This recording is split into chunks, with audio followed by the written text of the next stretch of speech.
Meta minna Malta sajf qatt ma pjanajna li Malta sajf ħajibqa' da snin kollu, Malta kont titla sadarjali. Ħadd ma kien se jmut bil-ġuħ. Ġifieri minn Malta sajf ma kont taqla xejn flus? Il-Malta sajf ma tħallas għalih, donation kont. Qatt ma tlabt il-lussu u dejjem għext fil-lussu. Taħseb il-kwalità tal-mużika Maltija tjiebet? Jiena ftakar fl-era tal-punk, kont indoq id-diski punk fuq il-breakfast show fit-8 ta' filgħodu. Qabel li ċempel fuq ir-radio probabbilment biex toffendi xi ħadd u taqta'. Jiena għandi żmien twil f'Sozietiv li huwa sħaba kbira. Jien kif spiċċajt fuq dak il-programm? Għalija il-bieraħ illum u għada Sewwa? huma issa. Kull ma nagħmel nagħmlu f'dak l-isfond. Għalfejn interessak daqshekk li l-istorja tal-intratteniment Malti tibqa' ħajja?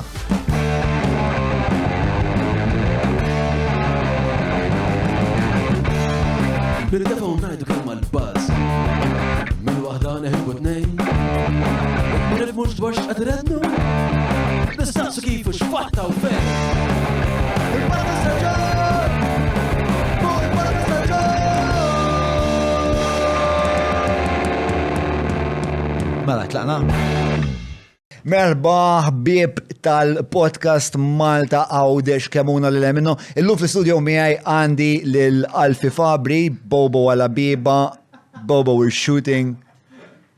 This is the camera. That's your dad's face. Okay. You are right in the middle. Admittedly, it's a better look for everyone.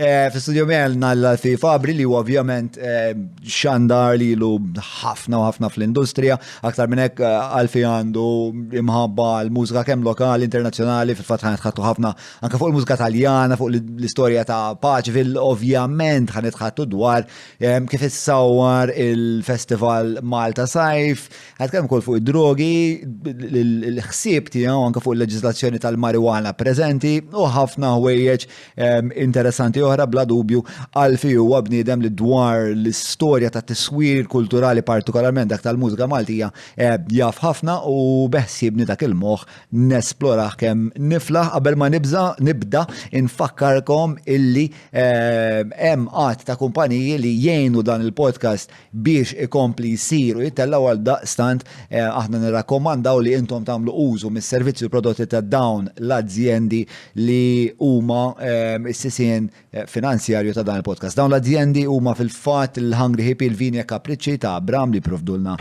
tal-whisky fenomenali tal-Jericho, il-Maple permezz ta' Sourdough grazzi il-Derek Meats 998-66425, Apex Media, il-Garmin, il-Kultrico, l-Cabs kif ukoll il-Ferrara Casa li provdew li s-sodda matrimonjali, kif ukoll il-Browns li għandhom il-Fitbit li huwa program verament eccellenti jekk tfittex li inti tejjeb ir-relazzjoni tiegħek ma saħtek. Dan huwa programm ta' 12 ġimgħa fejn inti jkollok iċ-ċans li jkollok joħdulek id-dem qabel u wara biex jaraw valuri varji fosthom lipids li jiġu xaħmijiet insomma fid-dem, il-kolesterol, il-pressjoni, zokkor, eċetera, u tara il-progress tiegħek. Ovvjament is-saħħa mhijiex biss l-estetika, sabiħ li bil-patata barra tidher deċenti, però huwa wkoll utli ħafna li ma taqax tmut bħart attack ta' 25 speċna.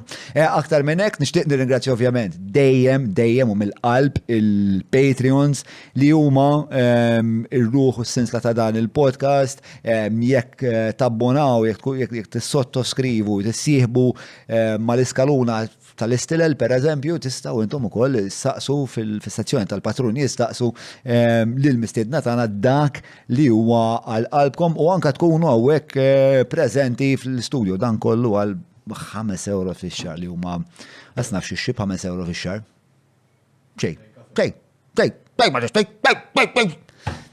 Jien u Alfi Fabri, għara tlaqna. ċana Alf, il-birat ħaddidna u insomma, mela, tu naqra kontest, konnet nitkellmu fuq l-iktar intervista ta' Malta Sajf li toġobni. Ta' wieħed apparentement huwa l-Bauhaus li jiġi hu l-gigs, imma kellix idea. Sempliċement oġobni l-mod kif jartikola speċ ta' disappunt tiegħu f'Malta sajf. U oġobni l-fatt li inżammet speċ l-intervista. Fil-fatt, wieħed mill-karattri l-aktar li semma u interessanti xena naf li l-ħuħ u daw kienu parti, anki per eżempju l-Bauhaus, il-berraħ semmejtielek kien, il-Bauhaus kien parti minn dawk il-gruppi ta' nies żgħażagħ tal-era tal-punk New Wave, li kien jgħix l-Ingilterra, il-ġenituri tiegħu kellhom x'jaqsmu mal-servizzi ta' dak iż-żmien u ġi Malta. U fosthom kien hemm nifs minn the Riffs. U ġi Malta u ġab miegħu il-punk?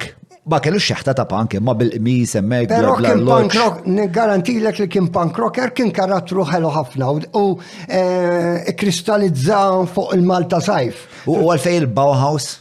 Għax kien hopp il-grupp Bauhaus, kien grupp kien jismu Bauhaus, kien popolari ħafna, fi żmien li Smith set insemmu dak l-era ta' dawn il-gruppi alternattivi li kien. Jiekom għalli il-Bauhaus kienet l-epoka ta' tletinijiet, il-Ġermanja, tal-arkitettura. Iva, imma mbagħad kien hemm grupp jismu Bauhaus u ħadha minn hemm. U x'tib ta' mużika kienu jagħmlu? Il-mużika tal-Bauhaus kienet ħafna alternattiva konna ngħidula, underground ħafna u daqsxejn bħalma kienu Joy Division pjuttost ftit depressiva wkoll. Isma' il-mużika tiegħek għax inti ddoq jew daqqejt jew kellek x'taqsam ma' kull varjetà ta' mużika. Għandek inti mużika li tippreferi? Jiena għadni sal-lum, fil-fatt jiena nagħti pariri il-min irid ikun DJ tar-radju. Iġveri, illum hawn ħafna DJs kollha marbuta ma' stil ta' mużika, jew house, jew trance, eċċel. Jew nkella aktar moħħhom kif jiċċaqalqu jew jagħmlu il-movimenti tagħhom, mentri DJ irid ikun daqsxejn elaborat aktar fl-għażla tal-mużika. U jrid ikun jipproponi, l-aktar ħaġa importanti huwa li tipproponi bħal ma inti ġurnalist. Jekk inti jiena nqies li DJ huwa bħal ġurnalist oriġinali, irid jipproponi, irid jaħdem biex jipproponiha dik is-silta b'mod tajjeb. Spjega li dal-proċess ta' jipproponi, li proponi inti lill-pubbliku jew inti lill-pjattaformi li qed taħdem magħha. Għax inti jista' jkollok DJs, illum hawn minnhom, jiġifieri li jiena ħobb l-Elvis jew ħobb is-60s biex ma nsemmi. U jieħel magħhom. U jdoq dak li stelle għandu kull dritt, għandu kull dritt. Imma da tista' tkun ġurnalista li tissejjaħ ġurnalista ta' snin 60. Għalija dak mhux ġurnalista, għalija dak storiku. Sewwa. Hemmhekk inti ġurnalista ta' dejjem, inti meta titkellem, inti tibqa' tgħix il-moment. Jiena ġifieri sal-lum il-ġurnata għandi u f'dawn l-aħħar snin il-programmi tiegħi qed nibbażhom fuq dawn it-tliet kelmiet. Għalija il-bieraħ illum u għada huma issa. U kull ma nagħmlu f'dak l-isfond. Ġifieri jekk nagħmel xi ħaġa, nibbaża li l-bieraħ kien jeżisti wkoll. Ġifieri illum ma sarx hekk f'daqqa waħda kien hemm. minn imkien. U fuq kollox tal-lum iwassal għal-għada. Informa l-għada. U llum il-ġurnata nista' ngħidha dik, jiġifieri meta minna Malta sajf qatt ma ppjanajna li Malta sajf ħajibqa' da snin kollu. Sewa. U fuq il-Malta sajf ovvjament ħanitħattu naqra mhux ħażin għax naħseb li kien żmien li l-Malti speċa beda jiddeċidi li ħajbiddel id-direzzjoni kulturali tiegħu, kienet għadha fl-ewwel tagħha naħseb l-affari ma naħseb kien avveniment ta' ċertu importanza. U kien barra, importanti. Qabel ma tantx kienu jieħdu riskju li tagħmel attività barra. X'kienu l-imriskiet ngħidu, apparti ovvjament it-temp, imma temp sajf Malti. Il-biċċa xogħol hija anki il-fatt li dak kien 3 ijiem. Sewwa. Dak kien il-ġimgħa, is-sibt u l-ħadd. Isma' Malta sajf min kien jorganizzah? Il-Malta sajf ġemma ta' nies ġejjin mix-xena. Intrabatna bisem Malta sajf tal-YMCA. Pero ma konniex eżatt YMCA, konna grupp ta' nies li kienu jagħmlu parti mill YMCA l-NGO qed ngħidu. Il-YMCA l-lum NGO, imma dak iż-żmien kienet għadha il-YMCA niftakru saret popolari b'dik id-diska kbira tal-Village People, però kienet diġà għaqda ta' nies. Filantropika. Imma in a way kważi ta' homeless. So, tejn in-nies bla dar fil-antropika. Bażikament kullum kienet dak iż-żmien qed nitkellmu snin 70, jiġifieri, u kienet anki assoċjata forsi ma' ġeneru ta' nies. Imma bażikament kienet dejjem hekk, jiġifieri jekk inti anki aħna qabel jekk erba' ġuventur morna ngħixu flimkien. Isaqsu, kien mintom gays? So, għax kienet qed tiġi invoga, imma intom gays kienu jgħidu lek ċertu kritika, jew saċment kursita għax issa qed ikollna aktar Għax il-norma ta' kif kienu jaħsbu l-biċċa kbira ta' nies, kulħadd kien jaħseb li anke jekk erba' nisa qed jgħixu flimkien. Sewwa. Jiġifieri, illum il-ġurnata nbidlet dik, jiġifieri, imma qed ngħidu dawk it-30-40 sen ilu. Sewwa. Jien niftakar meta morna ngħixu erba' żgħażagħ flimkien, daqqa waħda tfaċċa Patri, illum m'għadux magħna, li kien Patri li anke wara stidinnieh, u kien jiġi jkellimna f'ġew dal-ħanut li konna ltaqgħu l-belt. Dal-Imperial law li semmejt il-bira. L-Imperial Cafe ta' Albert De Giorgio li ħallina s-sena li għaddit. U kien jiġi dawn, u jgħati saqsina, imma mux problema, ma kif tagħmlu biex tordu. U darba minnhom stidinnieh għal-ikla. Sewwa, id-dar ta'kom hawn. Biex noqdu gwarda manġa, jien gwarda manġa u kan fler. Fej ftit wara bdejt ukoll dak iż-żmien kien għadu xandir Malta llum il-PBS, ġifier gwarda manġa. U dak kien iż-żmien ukoll ta' li semmejtlek jiġifieri iż-żmien tal-elezzjoni tal-1987. U meta ġie d-dar ta'kom dal-Patri ġie d-dar ta'kom għax kien ngħidu inkwitat li intom qed ngħixu aħna waħedna ħajja omosessuali. Le mhux għalhekk biss, imma erba' żgħażagħ jgħixu waħedna. U mhux ma' erba' żgħażagħ ukoll kien joqgħod. Le imma pereżempju issa nsemmilek xi ħaġa il-mod ta' forsi il-mentalità. Hija Vince, eżatt. Erġajt għamilt il-konnessjoni. Dak iż-żmien li mort ngħix rasi l-ewwel darba, kien ġi fuq id-dar. Għalli, inti għawek taħsibha karrejja, speċi, għax il-mentalità kienet, jiġifieri. Mela, qed nipprova, badna ħafna bidu ta' modijiet interessanti. Ħanerġa' nsaqsik forsi b'mod naqra aktar dettaljat, għax nixtieq inkun naf is-sisien kulturali jew mużikali tiegħek x'inhuma. Qed tgħidli li inti tħobb varjetà pjuttost eklettika tal-mużika, qed nifhem sew, però xi tfittex fil-mużika? Li mi l-mużika li togħġbok? Għandha xi ħaġa in komuni li togħġbok, il-mużika li togħġbok il-lalfi? Tajjeb, qabel nitkellem fuqi, nagħmel daqsxejn nota żgħira illi Malta, il-Maltin u l-Awċin, aħna fortunati illi konna taħt l-Ingliżi u konna nisimgħu ir-Rai, konna nisimgħu il-BBC u kellna il-jukeboxes u kellna l-mużika internazzjonali, Amerikana, Ingliża u Taljana. U fortunati aħna illi mis-snin 60 stajna nisimgħu l-mużika kollha. Partikolari, ftakar dak iż-żmien id-dinja ma kienx hekk. Ħafna pajjiżi laqqas kienu għadhom taħt il-komuniżmu, kienu għadhom il-mużika kienet xi ħaġa ta' barra minn hawn, bħalma it-Talibani jitkellmu fuq il-mużika fi żmienijietom illum. Imma f'dik l-epoka il-pajjiżi komunisti li kienu taħt il-USSR ma kellhomx aċċess għall-mużika jew kellhom vera ftit nimmaġna. Wara snin il-Beatles kienu marru ir-Russja. Sewa. Back in the USSR tiftakru għal famuża silta. Taf li kollox qed jaħrab li bħalissa. Ħajfittex li naqgħu x'kienet ir-relazzjoni bej il-mużika u l-kultura tal-punent u naf li reċentament rajt il-biografija ta' Angela Merkel pereżempju, dik kienet fil-Ġermanja tal-Vant. U tajt li kellhom aċċess limitat, ħafna mill-affarijiet kienet tisma' kienu jkunu kutrabandu speċa, però ma nafx eżatt kienet il-policy anyway. Sib xi ħaġa Ġiljan sab xi ħaġa. Ħajja riċerka ftit u jgħidilna. Mela, oret, ma inti tajtna l-kuntest storiku, aħna konna xurtijati għax kellna aċċess għal mużika Ingliża, Amerikana, Taljana. Fuq ir-Radio Rediffusion, mis-snin 70 u qabel, bdejna nisimgħu ħafna mużika u anke kellna l-ewwel DJs bħal huwa Victor Aquilina, Norman Hamilton u mbagħad illi tawna mill-ewwel kważi daħluna kif kienu qed idoqqu l-Ingliżi wieħed mill-ngħidu kifini bħala ġandara tar-radju DJing bħall-Ingliżi Ftitem. speċi ir-radju tal-Ingliż tal-BBC kif nitkellmu aħna l-Maltin, il-biċċa kbira tal-Maltin, nitkellmu l-Ingliż kważi tal-BBC kif jgħidulu. Mhux hekk għax kien naħseb għal żmien twil ir-referenza tagħna għall-lingwa Ingliża. Aħna tajbin kif tafu aħna dialett perfetti. Jiġifieri Amerikan kapaċi naqrawh stil mhux bid-dialett. Sewa. U x'taħseb li kien jew xkont tara li kien l-impatt tal-fatt li kellna aċċess għal din il-mużika bid-dinja kollha?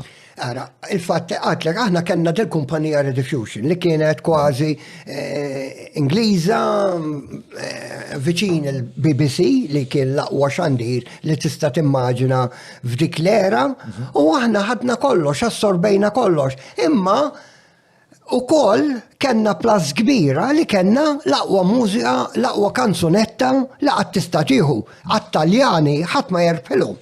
Għal-kanzunetta, anki għall-entertainment, għadhom sal-lum, laqgħu entertainment fit-televizjoni, kollox fil-opera, fl-operetta. Italjani tista' tobodhom fuq ħafna affarijiet li huma esaġerati, imma mbagħad tammirhom għall-perfezzjoni tagħhom anki li kapaċi jikkupjaw tajjeb. U aħna l-Maltin għandna minna dik, aħna l-Maltin f'ħafna affarijiet kapaċi li jekk naqbdu l-lingwa Ingliża, ninterpretaw bl-aħjar mod. Għanna kantanti. Tħoss li l-Italjani għandhom dil-kompetenza jikkupjaw, għax nisma' ħafna nisbħal, jew kont nisma' ħafna iktar bħal Battisti u Dalla, missier kien isemman ħafna minnu. U kont tħoss li pjuttost għandhom post autentiku tagħhom. Dik hija l-kanzunetta Taljana dik tagħhom. Sewwa. U ma jerbħilhom ħadd nista' ngħidha forsi mill-esperjenza tiegħi. Però fejn mbagħad it-Taljani? Orkestra. All right? Produzzjoni, studios. Yes. Ftakar qed insemmu snin 60, kienu il-Beatles kienu għadhom qed jesperimentaw fis-sound.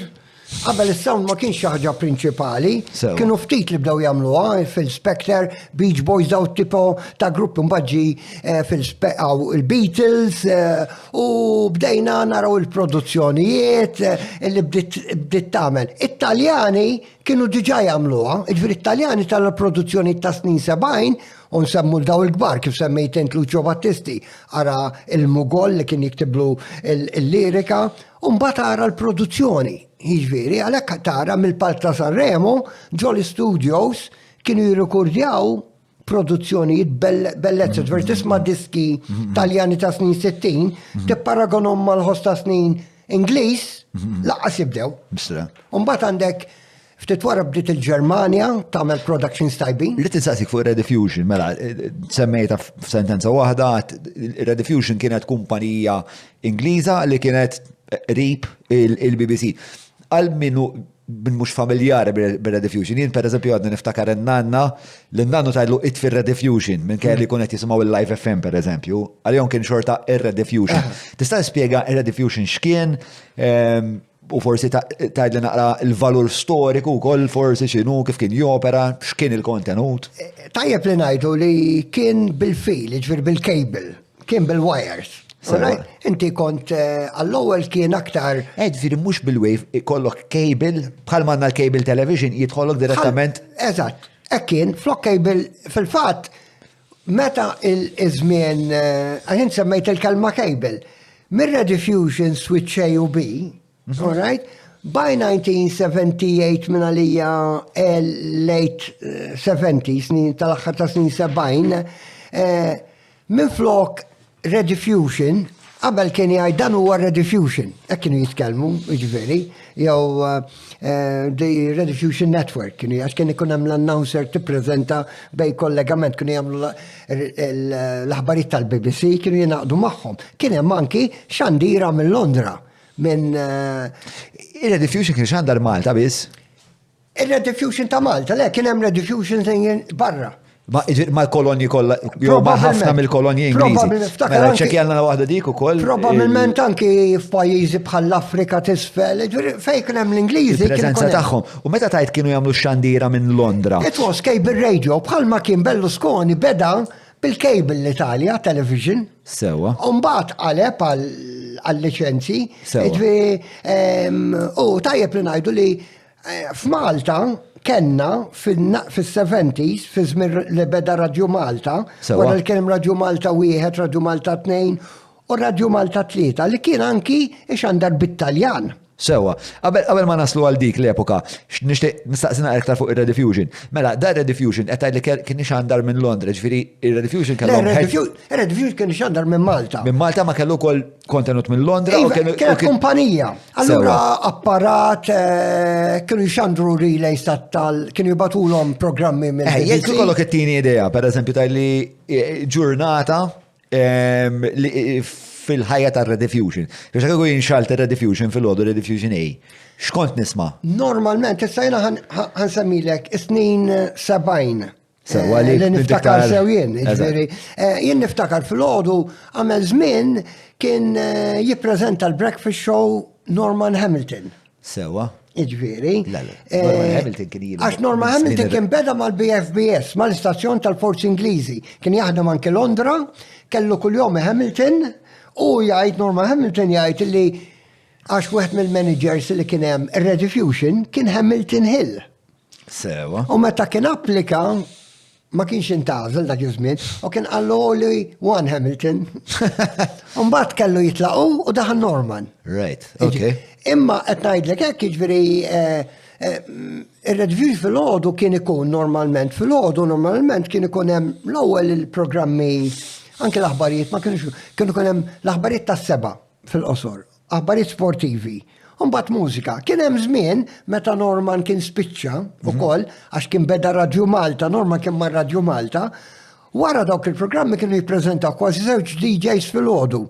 Pereżempju kien jippreżenta l-ewwel parti Enzo Guzman, għax kien jaħdem il-bank, Enzo kien jitlaq kmieni, u mbagħad ikomplih jew Rej Bajjada, jew Noel Mallija. Daw kollha kien ikollhom ġob ieħor ġifieri. Iva, qabel ma kien kważi ħadd full time, naħseb full time kien Norman Hamilton biss dak iż-żmien bħala DJ. Fil-fatt jiena meta fl-aħħar tal-80s mort napplika il-Labor Office għal DJ, għallu li hu paċenzja biddel. Għallu li għax mawx, għattalhom għamluha. U naħseb l-ewwel darba li kont applikajt bħala DJ u mamlu li broadcaster. Xandar. Qabel Kienet differenti jum. Jiena niftakar ġifieri żmien meta kont l-iskola u kont tgħidilhom li tkun xar, però jien kien interessan il-medja. Meta kont ngħidilhom nixtieq nkun nagħmel xi fix-xandir, kien jgħidu mhux ħata tipo technician, le mhux eżatt, ma xi kreattiva. Illum għalkemm hawn ħafna aktar mezzi u inti qed tuża dat tip ta' mezz, però ukoll saret daqsxejn diffiċli għan-nies li jixtiequ ikunu imħarġa, mawx taħriġ, jiena fi snin design. L-ebkast jagħmlu taħriġ pjuttost tajjeb, Imma però forsi huwa daqsxejn aktar dak li huwa tipo ta' taħriġ aktar b'mod artistiku, ta' ħila, illi qabel konna neħdu aħna mill-laqdiet. U mhux daqshekk faċli, għax inti jiena nħoss li biex trawhem ħila artistika jew kompetenza fil-medja. Partikolarment il-lat kreattiv trid tagħmel ħafna minnha. Għax hemm differenza, llum donnok isu daw li jippruvaw imorru f'dawn il-postijiet li semmejt hemm każ, donnhom aktar tajt isma' jien nipprova mmur dik il-linja u noħodha professjoni. Mentri aħna ħriġna minn ħafna elementi ta' għaqdiet, ta' gruppi differenti, ta' nies. Meta tajta għaqdiet, għal xi qed tirreferi eżatt? Għaliex għax qabel Malta u Għawdex kienet mimlija għaqdiet. Għaqdiet speċjalment ta' żgħażagħ. Jekk insemmi snin 70 kont għadni jiena tiela, Malta kellna il-Fortis. Il-Fortis kienet waħda mill-ewwel għaqdiet. Ġejja kienu laqda ta' żgħażagħ ħaddimansara. Taż-żaza, illi għal-kem kienu daqsxejn reliġjużi daw, imma l-Fortis kienet interessanti, l-Fortis kienu jorganizzaw l-ewwel tipo ta' discos, l-ewwel dances, magħhom kien hemm anki Francis Zamid Dimek. Ija, semmew li, min qalli l-axħar xaħat qalli. Tajjeb li ngħidu li Francis Ammidek Mek wieħed mill-preżentaturi tal-Breakfast Show ta' Radio Malta meta fetaħ fis-70. U xaħat qalli li Francis Ammidek Mek kont taraħ niżel stradarjali ma' 4 fajlit fuq idejh u tila lura b'4 differenti. Dak kien l-aħbar li Iva, x'kien mal-Fortis, kienet Kien popolari ħafna. U l-Fortis jien niftakar li jagħmlu dancing competition, jiena kont murindo u anki darba ħadd sem ġaġġ, kont għadni żgħir, u minn kien jarba kien imur Londra. Isma' għadek ma ġibniex però, xi tfittex mużika tajba, x'in il-mużika tajba għalik? Jiena ħanajdlek bħala DJ għalija daqsxejn diffiċli li ngħidlek. Issa saqsejtni għalik. Għalik li bħala bniedem qed ngħidlek. Jien ifhimni kif għadlek, jien nħobb il-moment. Iġifieri il-passjoni ta' dik il-mużika li għandi bżonn tal-moment għalija tista' tkun kollox. Sewa. Iġifieri nista' nieħu gost. Għax ħafna nies jgħidu, eżempju, il-kelma biex tifhimni, Baby Jojo, jew The Birdie Song. Għaw ħafna nies jekk tgħidilhom The Birdie Song, jabdu jitqu. Għax hija xi ħaġa assoċjata ma' xi ħaġa tad-daħ. Il-Birdie Song li min dik. Eżatt. Però jekk imbagħad tmur bħala suċċess, Sewa. dik kienet waħda minn dawk li bijat miljuni ta' diski u mbijat. Imma lilek xi tik pjaċir, ovvjament il-metrika tal-flus mhux importanti għalik bħal. Meta kont tikkonsma l-mużika, xi ġalek tħossok tajjeb il-mod li l-mużika. Jien il-mużika, l-ewwel ħaġa, il-mużika hija sagra, insemmijelek di.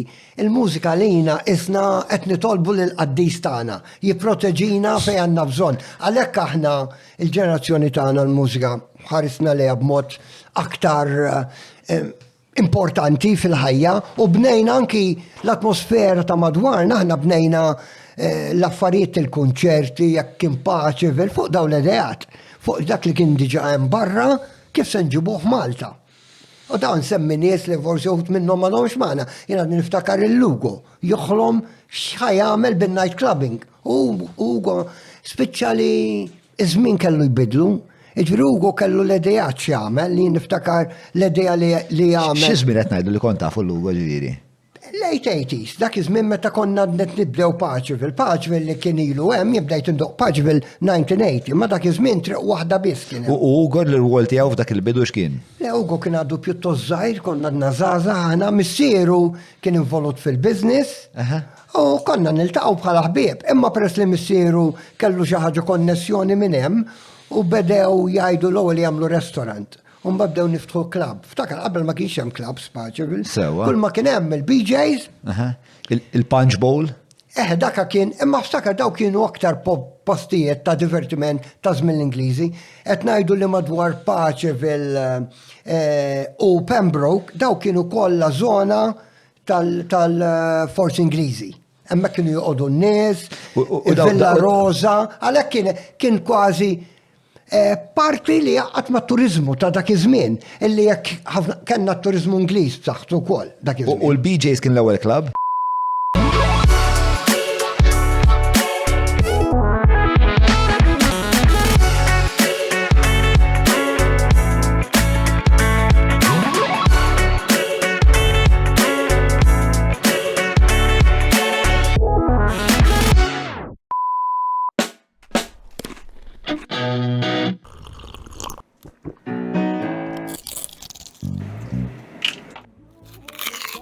Know your food. Book your food intolerance and allergy test now. Browns. Iva, għax il-BJs ma kienx jismu minn dejjem BJs, kien klabb ieħor li mbagħad qasam fit-tnej. Mbagħad sar BJs u li ieħor kien sar di Eliket u ftit wara jien meta bdejt indoq kien jismu The Duke. Da fejjem il-best in town qed ngħidu. Eżatt, hemmhekk. Għax dak huwa kien post wieħed u mbagħad inqasam fit-tnej. Fit-tnej. U x'tib ta' mużika kienet tindaq Paċivil dak iż-żmien? Fimni, dak iż-żmien. Meta ngħidu Paċivil il-album tal-mużika li ta' Paċivil kienu BJs u dadi Eliket jew. Tajjeb li ngħidu insejni għal ftit. Kien hemm Dewdrops. Tikkak tal-lem, Dewdrops kien qabel hemmhekk u kien disco għal dak iż-żmien kien pożżajr imma kien mexxi minn Albert Galdes, it-tifel da wieħed mill-aqwa kien DJ ukoll fuq Rediffusion da Albert Galdes għadu sal-lum jagħmel programmi u kien jiġi tifel ta' wieħed mill-aqwa prezentaturi Victor Galdes. Ta' żmien Charles Arrigo, Victor Aquilina di Clera. U baqaj kellu nightclub, kien idoq wieħed mill-anki mid-DJs. Dewdrops fej kien? Dewdrops kien aktar fuq l-istess triq tal-BJs fi triq l-oħra. Intu sejjer fej l-Avenue, fej kien hemm dak il-ħanut famuż tal-ikel. U faċċata tiegħu kien. Ball Street? Ball Street, hemmhekk kien Paċeville. Ma dik il-bicċa li semmejt li inti tal-Paul Spongebound. Umbat kien hemm Villa Rosa fejn wara. Ġiri il-bidu kien hemmhekk BJ's, Eliket, Dewdrops. U l-imsnin qed ngħidu? U kien hemm daqsxejn naħa fejn hemm il-Millennium Chapel dik it-triq. In-naħa t'isfel kien hemm 4 restaurants fejn Lukanda, Dragonara. Sewa, ġifieri. Fejn Lukanda Dragonara. Ġifieri fil-bidu mhux in-naħa tar-Rock ngħid ngħidu. Donnu il-villa il-pjat il-bajja ta' San George kienet importanti. Kien hemm il-Villa Rosa, kien hemm konvent hemmhekk, kien hemm Lukanda żgħira li wara saret il-Lukanda Liden, fejn kien hemm mbagħad il-Palladium, l-Sticks, l-Folja. Qed itilgħu xi ritratti dik x'inhu hemmhekk? Hemmhekk hija l-Villa Rosa. Eżatt, hemmhekk hija il-Villa Rosa San George. Dik pixxina, hemmhekk hija l-bajja ta' San George. Eżatt, hemmhekk. Il-bajja waraja jeda, il-dik pixxina u l-bajja waraja. Għax il-bajja kibruha, il-bajja l-lum kabruha sew. Fl-aħħar snin kienet ħarġuha bir-ramel qabel ma qarat era kemm kienet iżgħar.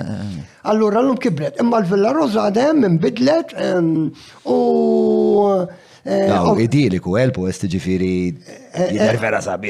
Illum laqas tarfu mill-lu, kien niftakru hekk, illum inbidlet kabar u għamlu aktar toroq. Kemm kont niskaru norqod hemmhekk ma danna xi ġimien. Il-punch bowl, hemmhekk jidher naqra. Hemmhekk niftakru sew jien, ġifieri hemmhekk fil-weekend kienu ippakjat. Dak tan-nannu tarandon kien. Tan-nannu tarandon kien. Dak imbagħad sar it-Tremors isfel, sar ir-Rock Cafe.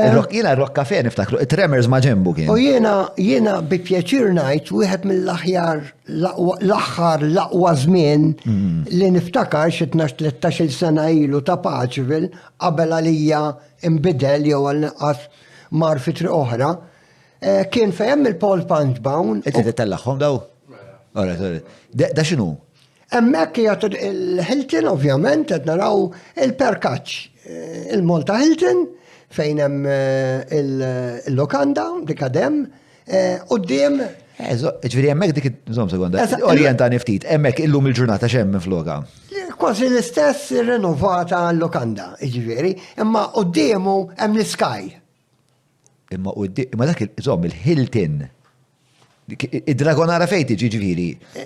Id-Dragonara daqsxejn tal-lem minn għalija u vera naħat isfel. Sewwa. Ġifieri jien għandi ritratt ċinkien. Disorientati għall-aħħar ġifieri. Għandi ritratt għadli ritratt ċinkien anke fuq il-Facebook jinstab fejn hemm qed tara biss il-bini ta' Dragonara fejn hemm il-kazino. U bad kif qabad allura Paċeville eventwalment? Il-Paċeville ħa x-xeħta qawwija tiegħu wara kważi l-ewwel beda l-Sticks bħala disco in-naħa t'isfel ta' dik il-bajja ta' San George fil-1980. L-Sticks fejn kellek il-triq tal-bowling u. Eżatt, għax imbagħad hemmhekk fetaħ il-bowling, kien hemm il-Palladium, kien hemm anke l-ewwel skates tal-skates. Ija, niftakar kien fuq xi bejt. Fuq il-bejt tal-bowling. Hemmhekk jiena niftakar kombinazzjoni kont anke u għadomandi kont għamilt ir-riklami. Sewa. U niftakar dak iż-żmien. X'riklami? Ir-riklami ta' meta fetaħ l-skateboard. Jiena għamilt ħafna riklami fil-bidu għall-Eden. Għandek tista' tgħidilna fejn sibuhom dawn reklami kienu online qegħdin? Issibhom online fuq il-Facebook kollha ssibhom meta kien ġi kollok xi suċċess. Meta kien ġi George McRae, meta fetaħ il-Palladium, jiġifieri. George min? George McRae. George McRae dak li kellu waħda mill-ewwel suċċessi number 1 tad-disco back in 74 xi ħaġa kien jisimha Rock Your Baby. Kanta li biċċa? Woman, take me in your heart, rock you baby. Rock you baby. Dik il-silta, dik kienet waħda. Hustle dik. Dak iż-żmien kien, dak kienet meta beda disco. l-ewwel darba li kważi il-glam il-charts dak iż-żmien qed ngħidu żmien tad-depp meta bdew il-Queen, ftit is-sena ta' wara kien hemm Bohemian Rhapsody, Allora, I'm Not in Love. min kienu l-imħuħ li kellhom din il-viżjoni ta' paċi? Il-BJs dejjem kien għand Filip?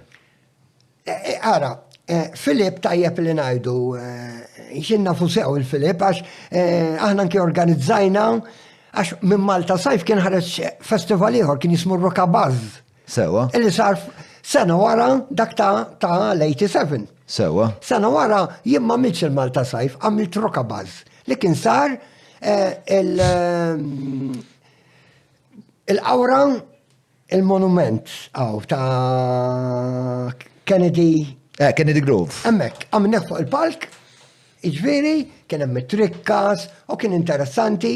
U fit-tieni edizzjoni għandna storja li xi darba nirrakkonta. Le, ħna rekontaw għallum żgur. Mela ħanu nota kbira Rockabuzz. Ta' Rockabuzz, għax Rockabuzz kien. Għalissa, għajli naqri iktar fuq Paċville, għax interessat nkun naf l-evoluzzjoni minna ħati ta' Paċville. Jiena 1980 bdejt indoq hemmhekk fejn huwa il-best in town biex tifhimni. Kien jismu The Duke, kien immexxi minn żewġ personalitajiet wieħed konna ngħidulu il-Blackie u l-oħor konna ngħidulu. Illum ma jħalluk xeki jkun sija. Le, imma interessanti ġa kien il-laqam. U daw kienu ġviri ex-impiegati, għax tajjeb li ngħidu l-impiegati ta' l-ewwel club fej kien il-BJs u fej kien Studio 54 biex tifhimni, daw kienu grupp wieħed tela l-owner u mbagħad afdaħ fidej il-ħaddiema.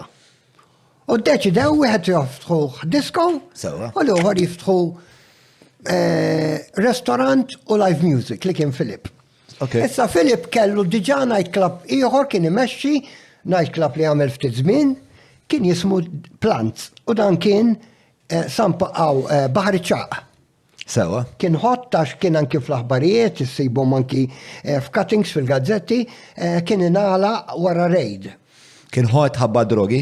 U għax dak iż-żmien kienet għadha taħraq ħafna li tiftaħ klab. Kulħadd kien jaħseb illi jekk tiftaħ il-night clubs, anki l-ex-Prim Ministru Mintoff jew il-mentalità tal-politiċi dak iż-żmien kienu jaħsbu illi jekk tiftaħ il-night clubbing tard bil-lej, in-nies ma jibdewx iqumu kmieni. Għaxxol. Għandhom biex raġun. Iva. Biex żgur li hemm korrelazzjoni bejn is-li. Ix-shift ma kienx għadu daqshekk popol. Imma dak iż-żmien irridu ngħidu li l-lukandi it-turiżmu kien b'saħħtu u kienu ħafna nies jaħdmu fil-lukandi. Iġifieri niftakar qabel l-istudenti kollha illi kien ikollhom fis-sajf, qed ngħid tal-gratoli ta' sixth forms ta' dak iż-żmien, kienu jmorru jaħdmu bħala waiters. Allura daw joħorġu. Kien ikollhom it-tipo ta' sussidju li jgħinhom il-gvern għaw xajdulu. L-istipendju? L-istipendju. U allura jaqalaw dik ix-xi ħaġa. Żejda bil-kanda? Però imma tant kienu jħallu tibs dak iż-żmien. U l-lira Maltija kien b'saħħitha. Illi inti kont tiġġemma minn dak li taħdem għalih. Ġonajt kif tixxi karozza. Imma kienet dak iż-żmien ftakar ma tantx kienu imma li ikollok 20 u jkollok karozza. Mini minor dak iż-żmien, mini minor jew escort. Status symbol. Imma ftakar dak iż-żmien ukoll it-taxis kienu servizz għax kienu inqas kienu rħas, jiġifieri il-belt aħna jiena insemmiha di, jiġifieri kombinazzjoni ma' min wassalni bit-taxi barrani. Sewa. Bdejt ngħidlu jiġifieri illi meta bdejt naħdem kienu jwasluna jiġu għalina. Iwasluna ġo postatlek fej kon naħdem, jien ġveri joħduna l-ura, fil-għaxija jien kont indoq kull-jum bil-lejta. Sal-11 jew sal-nofs il-lej, u meta bdejt indoq fil-weekend konna ndumu s-satejta fil-ħodu. Naqbdu naqra mek, għax inti qabel ma bdejt fuq il-radju, u ovvjament dik l-istorja ħanistaqsik ħafna dwara, kont għamel avvenimenti għatli, u spiegħat li daw kienu avvenimenti li kien hemm qatt ta' postijiet fejn kontu tmorru, in-nies kienu jkunu varjati ħafna, ġifieri jekk tmur ġo post partikolari ħasib punks, ħasib teddy boys, ħasib rockers, u trid tikkuntenta l kulħadd, biex kienet era xena partikolari ħafna. John, tiftakar int fi snin design, fl-aqwa żmien ta' snin design li għalijan isu żmien ta' deb, maħabba t-teknoloġija, l-internet kien għadu dieħel u kulħadd kien isu l-ħolm tiegħu qed jimlihom. U għalhekk kien hawn suċċessi t-televiżjoni, kulħadd irid isir prezentatur ta' television, kulħadd irid jagħmel program, kulħadd irid isir DJ, jiġifieri hekk kienet dik l-era. U fi snin design inti kellek movimenti inkredibbli ta' ħafna nies li jridu jagħmlu xi ħaġa. Imma inti bdejt qabel is-snin design, inti bdejt l-aħħar ta' sebgħinijiet. Ma insamet li ġara huwa li fil-snin 70, l-aħħar ta' snin 70, li ġara huwa bħalma insamet li snin design, tiftakar x'konna nagħmlu, niltaqgħu il-belt, jew niltaqgħu fil-dak, niltaqgħu klikka u morru fil-postijiet tagħna. Ħafna drabi l-ewwel post, it-tieni post, it-tielet post. Hekk kienet qabel. U ġieli konna nagħmluha fil-lodu wkoll aħna. Issa tinsemmi hekk huwa illi qabel kienet li aħna kienu daw il-mobile discos. Issa fis-sajf aħna konna kważi noħorġu kuljum. Għax fis-sajf Malta sa mis-snin 70 kien hawn night clubbing tajjeb ħafna. Buġibba kien ippakjat. Jiġifieri meta ngħidu postijiet kollha live music, il-lukandi kollha live music. Dali l-aħħar ta' sebgħinijiet. Il-Lidos kollha bil-water polo clubs. Paċivil kien kun hemm ċaqliqa, imma kienet għadha limitata. Però mbagħad U l-irwol tiegħek f'dan kollu x'kien? Issa jiena meta qed ngħidlek dawn il-mobile discos, aħna konna fil-weekend iż-żgħażagħ kienu jmorru f'dawn il-postijiet. Ma kienux għadhom fetħu dawn il-night clubs, għax fil-98 beda jiftaħ l-Sticks. U mbagħad bdiet din Iktar tard. Il-kultura li mmorru ġo disco. Pero qabel flok ġo disco konna mmorru ġo swali. U din kienet ilha ġejja mis-snin. X'inhi differenza ma bejn disco u sala? Għax inti trid torganizza xi ħaġa x'inkien. Sewa. Qabel ma kienx is-setup ta' Ġieli tkun sala li ġieli tintuża l-ħaġa ġieli għal-oħra u. Imma li tajjeb huwa l-swali kienu jintużaw għat-tiġijiet.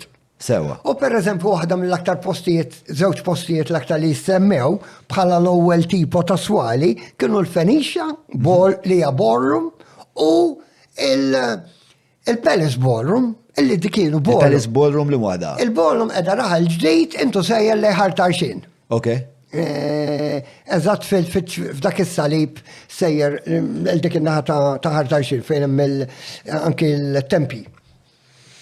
Lim tiġi fil-Palace Ballroom. Ara, titla. Il-triq ta' ċimiterju, memx triq li t-tella raħal ġdejt minn fejn għaddu tal-linja. Sewa, li jek tidħol fuq ix-xelluk, tiġi lej l-smash. Lej sejja lej ħartarxin, ħalaxa u dawk in-naħat. Sewa. Emmek, jidilli li għadha miftuħa. Emmek hemm post magħruf ħafna minn dawk Għandu faċċata naqra wiesa. X'jemmu sabiħ. Dak għadu hemm. Dak għadu hemm. The Travelers ftit snin ilu għamlu kunċert hemm. Morna raħta fil-post kemmu sabiħ. Jiġifieri daka u waħed mill-aktar u tajja id-dance. Għalax sala dik. Dak hemmhekk kienu doq Mark Storace, il-Boys, kienu jdoqqu daw il-gruppi, ġifieri il-Malta Bumps. Ħafna minnhom u daw is-swali ma' Malta. Per eżempju, ma nafx għax ħalt ir-Realto per eżempju. Iva. Li dal-aħħar ħarġu qed joħorġu permess fuq imma jien darba tħalt ir-Realto xi 10 snin ilu naħseb għadu l-istess stati ħasra u ddaq bellezza il-post ġifieri għandu potenzjal tal-bliħu naħseb fi żmienu kien xi ħaġa inkredibbli. U min jafxaw minn daw l-swali ma' Malta li għandna bżonn nagħmlu eżerċizzju li nirrenovaw. Tajjeb John li nsemmi għax la semmejtlek il-Palace. Sewa. Il-fatt tal-ewwel għax importanti ngħidu, jiena ngħid id-diskoteka hija il-Knisja taż-Żożija. Hekk inħares lejha jien, jiġifieri, għax anke jekk kollok età xorta il-fatt ta' kif użajna aħna d-diskoteka għalina kienet il-Knisja.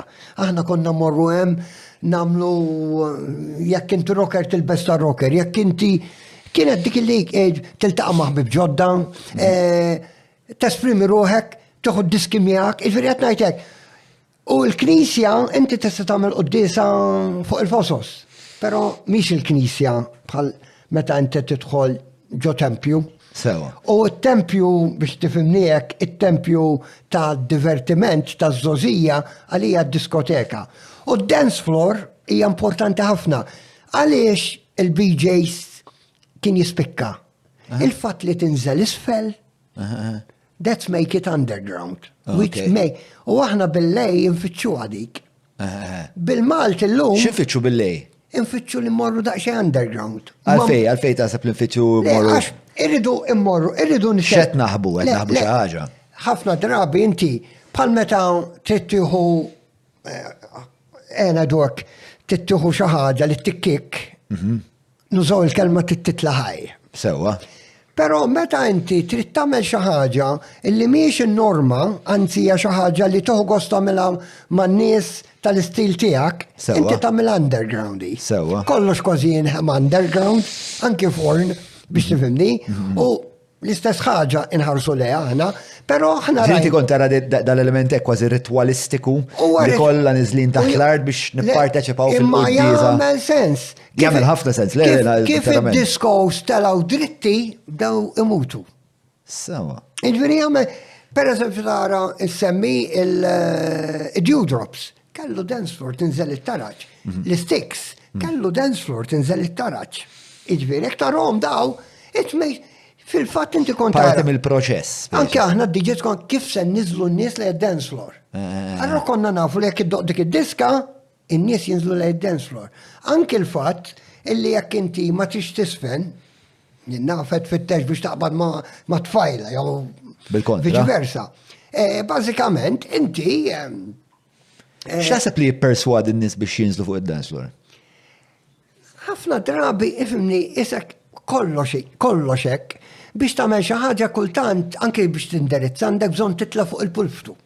Ekku, aha. M'hemm bżonn titlem fuq, imma inti qed tenfasizza u tiskanta dak il-highlight, jiġifieri da pereżempju kollox, anything you do, tittamlu xi ħaġa pjanata, jekk tuża da, irid ikollok da. Mill-esperjenza sa twila Però tiegħek fil-diskors, x'kien li wassal lin-nies biex jinżlu fuq id-dance floor u biex parti jkun tajjeb? Qed insaqsiku kollox nhar il-ġimgħa li ġejja għandna parti rrid nieħu nara. Tiskanta, inti bħal meta, Parir minn anki għandek. jekk tagħmel kunċert, tagħmel palk.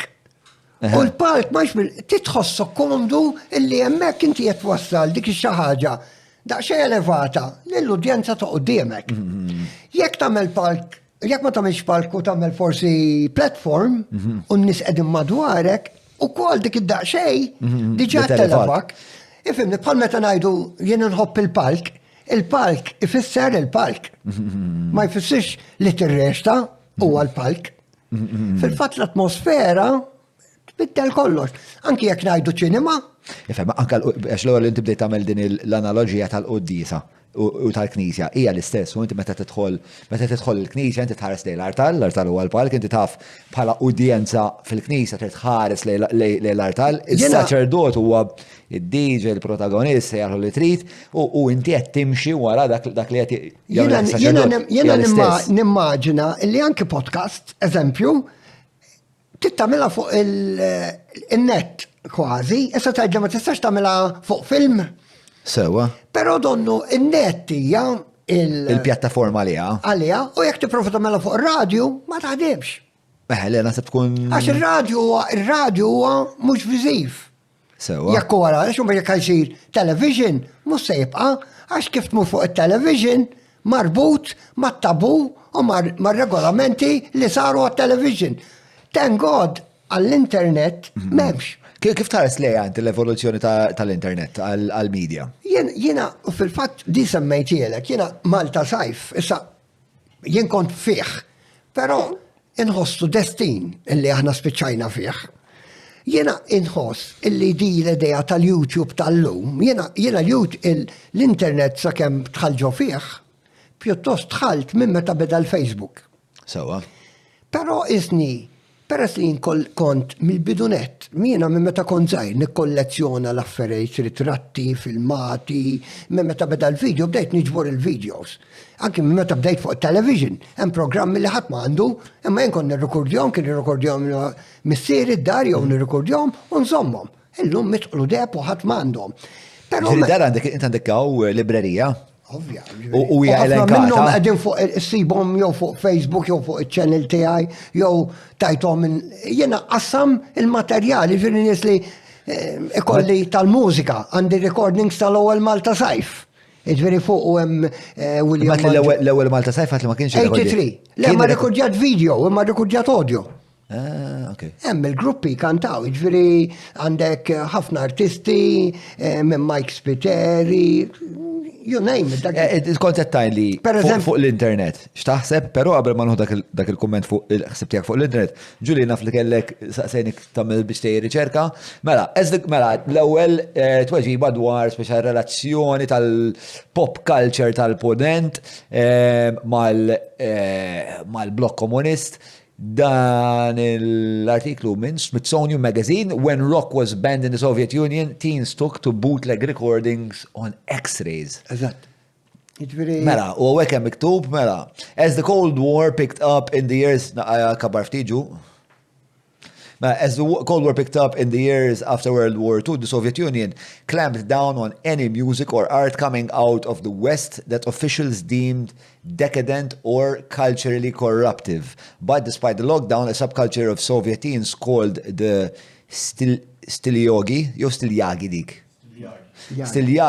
were able to smuggle and share band records by making their own out of old X-rays. Interessanti. Isib kif isir dak il-proċess, nixtieq nkun naf. Isma' ftakar, ġifieri għalkemm aħna nħarsu lejn dak iż-żmien tal-Unjoni Sovjetika u ħafna pajjiżi oħra, l-Unjoni Sovjetika kienet blokk kbir ħafna.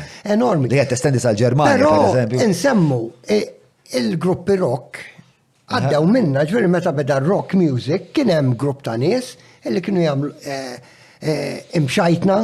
Malta di, anke meta ħareġ Jesus Christ Superstar, kien hemm protesti. Anke meta bdew il-folk groups, ftakar li l-folk groups bdew doqqu fil-knejjes. Meta bdew doqqu l-grupp bil-kitarri, kienu jagħmlu l-protesti. U kienu. Għalfejn Jesus Christ Superstar kien jitqies sataniku? Mhux għax il-kelma sataniku. Jew imxajtan, ha? Iva, mhux il-kelma eżattament sataniku, jiena minn ngħid hekk. Qabel aħna konna ifimni. Kienu ħafna qdiet, il-biċċa kbira kienu qdiet tal-Knisja. U daw kienu kollhom elementi ta' nies li jekk kienu jgħidulhom isma', pereżempju kellna l-gwida tal-films qabel. Iġveri jekk ma tistax. Gwida li kienet informata mit-twemmin nisrani. Iġveri ġirri rajna film aħna u inkollu jaqta. Kienu jisplajsjaw u jaqta. Jaqtaw il-bews u daw l-affarijiet. U daw il-ħafna affarijiet. Illi ftakar, ġveri inti. Ma Jesus Christ Superstar partikolarment, għalfejx kien hemm partikolarment kienu jisuħek ta' sakrileġġ. Jesus Christ Superstar ma setawx immaġinaw li Kristu f'daqqa waħda ħareġ ir-rebel, da ftakar. Illi Ġesu Kristu ta' Jesus Christ Superstar kien jidher is-sekettara xi artista tar-rock, tal-heavy metal, illi sa dak iż-żmien kienet għadu xaġa satanika li d-doq heavy metal, ġveri Jimi Hendrix kien ifisser dak il-ħoss li huwa daqsxejn distorted, dak huwa heavy. Żur Vinja Capricci by Abram ġewwa Għawdex għall-lifjen ġobnijiet laħmijiet imbejjed kif ukoll wieħed mill-whiskies favoriti tiegħi il-Jericho tal-Lost Distillery. Idħol www.vinjacapricci.com.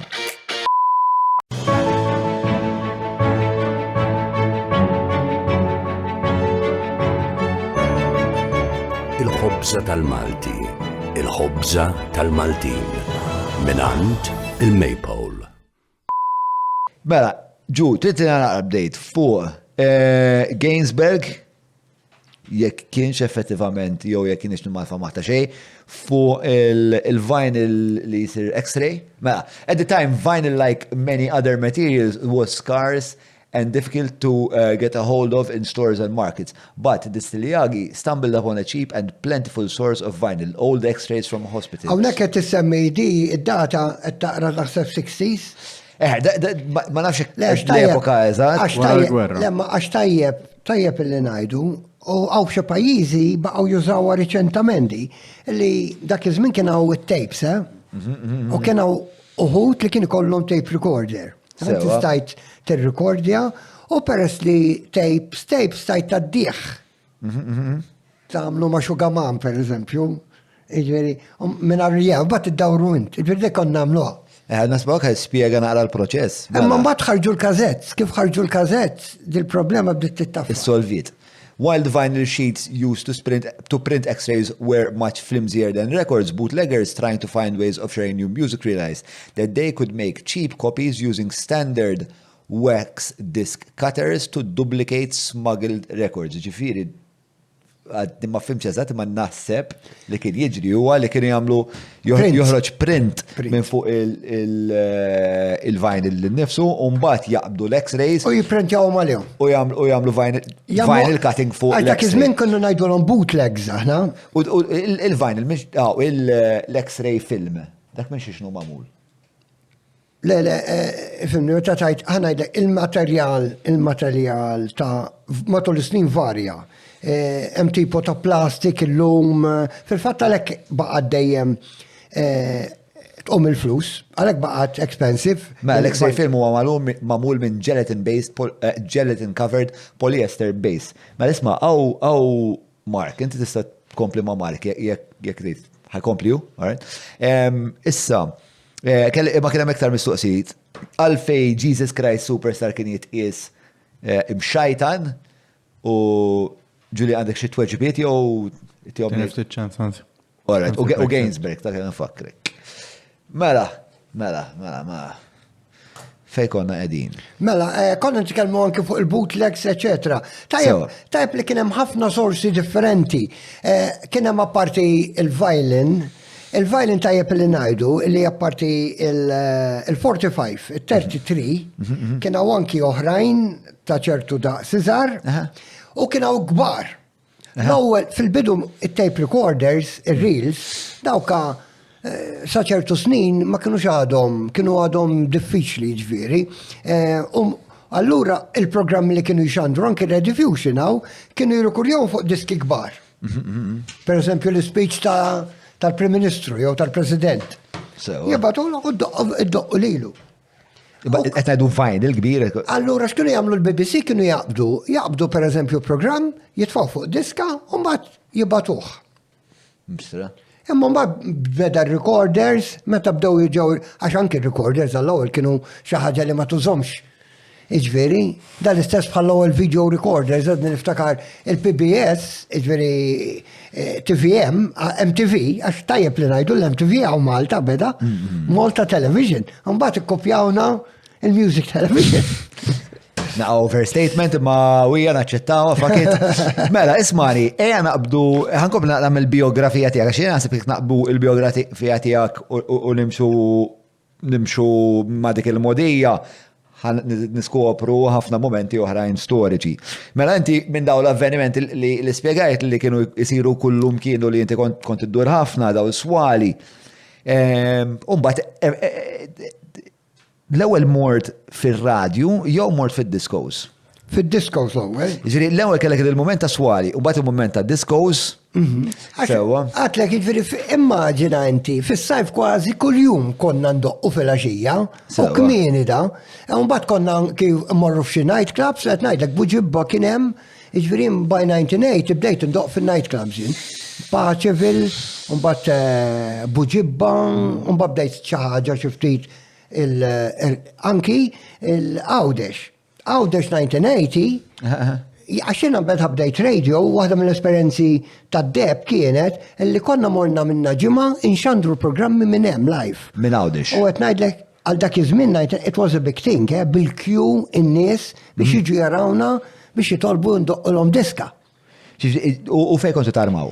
Armajna ġo post li kien diskoteka fejn illum l-Arcadia. Illum qed tinbena skola. Hemm post kien hemm forn, the tower. Okay. All right, jiġifieri fejn il-dak hemm illum tat-telefon, tal-mobile, eċetera. U jiena kont immur kienet diskoteka, kien restaurant diskoteka, ġod DJ Box, kien naf kien hemm real to real żewġ turntables. Kontu xandru live? Inxandru live bil-linja ta' telefon fuq il-medium wave. All right? Għax hekk kienet dak iż-żmien ma kenniex daw l-outside broadcasting, anki l-kollegamenti. F'dal-punt ma kont ġat ħalt ovvjament fid-dinja tar-radju. Le, jiena kont nagħmel programm kuljum dawk it-tliet xhur li semmejtek li bdejt nagħmel fuq l-beverija u solidarjetà. Eżatt. Ġifieri u fil-fatt li ġejt naqra konfuż dwar, ġifieri naf li bdejt fis-swali. U mbagħad tħalt fid-discos u fl-istess ħin fir-radju biex inti spiċċajt fir-radju għax kont popolari. Għax ir-radio u swali kienu ħaġa waħda jmissu ma' xulxin. Kemm tħoss li kont popolari dak iż-żmien? Ftakar, għara, id-da xej diffiċli li dak iż-żmien ir-radju twas, ġverien, tajtin, kont kważi wieħed mill-uniċi DJs ta' dik l-età, kont il-belt, allura kienu jafuna ħafna aktar nies, x'għandlek il-belt kien jidħol kullum kien. U jien kont ġan volut fil-mużika tad-diskos tal-swali. Illi tinsiex kienu jinżlu minn Malta kollha għaliha.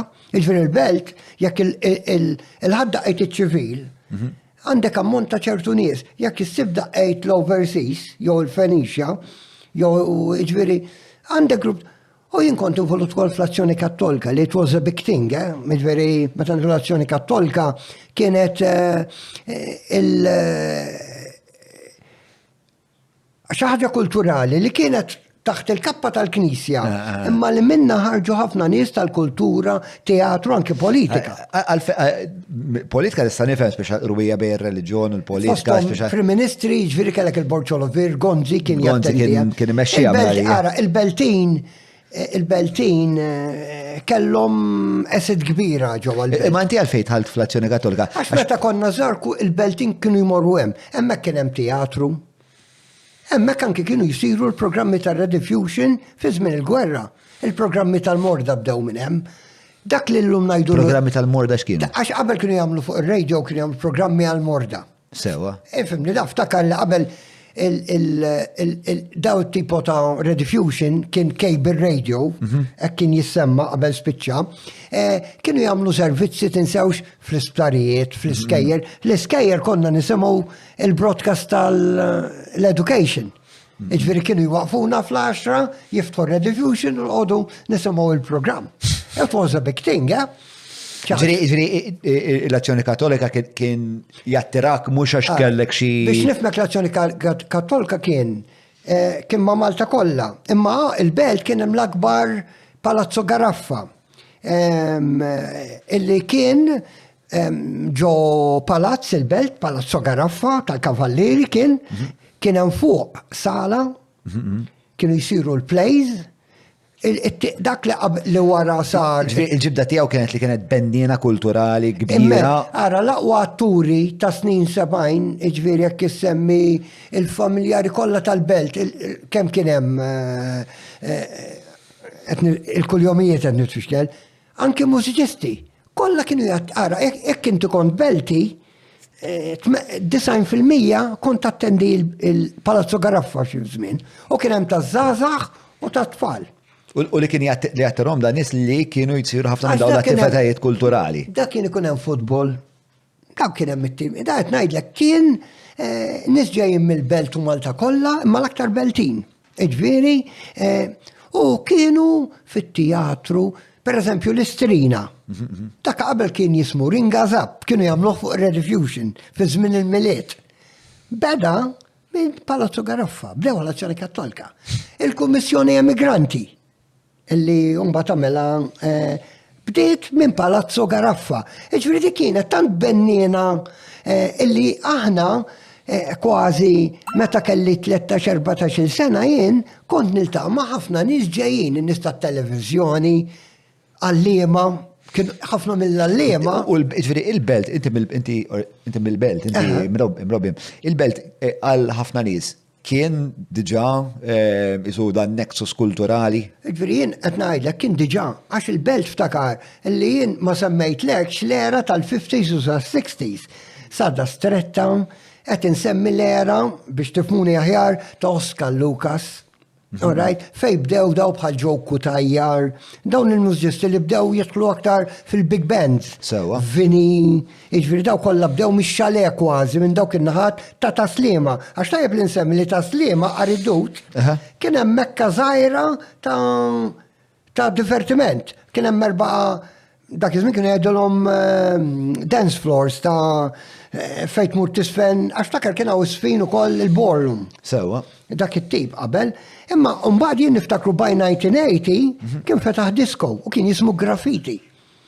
Ġieli daqqejt hemm. Fejn hemmhekk Aridut? Aridut. Fejn Il-posta du hemm illum ma nafx hekk waqax, imma jidilli li għadu hemm jew bnew fuqu jew eċetera. Kien hemm żewġ kien wieħed il-Pipers, kien famuż ħafna, it was a big thing għal dak iż-żmien. Il-graffiti? Graffiti, u qabel kien jismu xi ma bad kien hemm il-Pipers, kien hemm diversi ismijiet hemmhekk, jiġifieri. Fiċċhom, jekk waqt li tkun għaddej bil-ġurnata tiegħek iktar qudiem issib minn daw ir-ritratti u tibgħat li. Ħantik referenza tajba li tistgħu tidħlu. Ħansemmejlek biċċa xogħol li għamel tajjeb il-kollega tagħna Colin Fitz, li qiegħed fuq Campus FM. Fl-aħħar snin, Colin Fitz irnexxielu jagħmel sensiela jisimha Għalfejn il-lejla.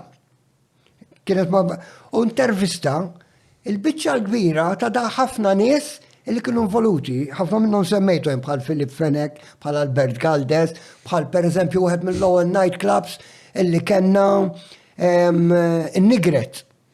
Għalfejn il-lejla, għal sbuħx online dawn. Issibu fuq il-on demand tal-Campus FM. Tal-Campus FM. Hemm kollha sensiela titfittxhom għax huwa. Interessani naqra ritratti, forsi jekk għandek xi filmati. Ma nafx jekk hemm ritratti nista' ngħidilkom fuq il-Facebook tiegħi hemm sibu ħafna jekk tqalleb, jekk tidħol fil-fol. Hemmhekk għax qegħdin hemmhekk daw jintużaw qegħdin hemm biex jużhom. Jiena l-arkivji tiegħi mhux qegħdin hemmhekk biex ngħid għandi kollazzjoni biex inqassamhom. Għalfejn interessak daqsek li l-istorja tal-intratteniment Malti tibqa' ħajja? Importanti, jiġifieri jiena qed ngħidlek jiena minn meta kont l-iskola kont inżomm il-cuttings tal-gazzetti kollha. Ftakar fuq il-gazzetti dak iż-żmien, illum jiena qed nagħmilha jien. Jien niftakar dak iż-żmien ta' 73 li għadlek beda Radio Malta, hemmhekk bdiet il-ħsieb tiegħi li nidħol fix-xandir u ssir DJ, eċetera. U kont insegwi l-gazzetti, il-magazines barranin. Ftakar qabel aħna ħafna nies kienu jixtru l-magazines, kien hawn bħal New Musical Express, il-Melody Maker, kien hawn il-Words, konna nixtru magazines bil-klim tad-diski.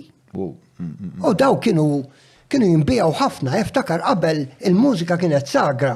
Qabel ġifieri int fiż-żożija titreaġixxi jekk tħobbx il-David Cassidy, jekk tħobbx il-Massimo Ranieri, jekk tħobbx il-dik il-kantanta, hekk kienet, jiġifieri bħalma baqgħet hekk kważi san-90s.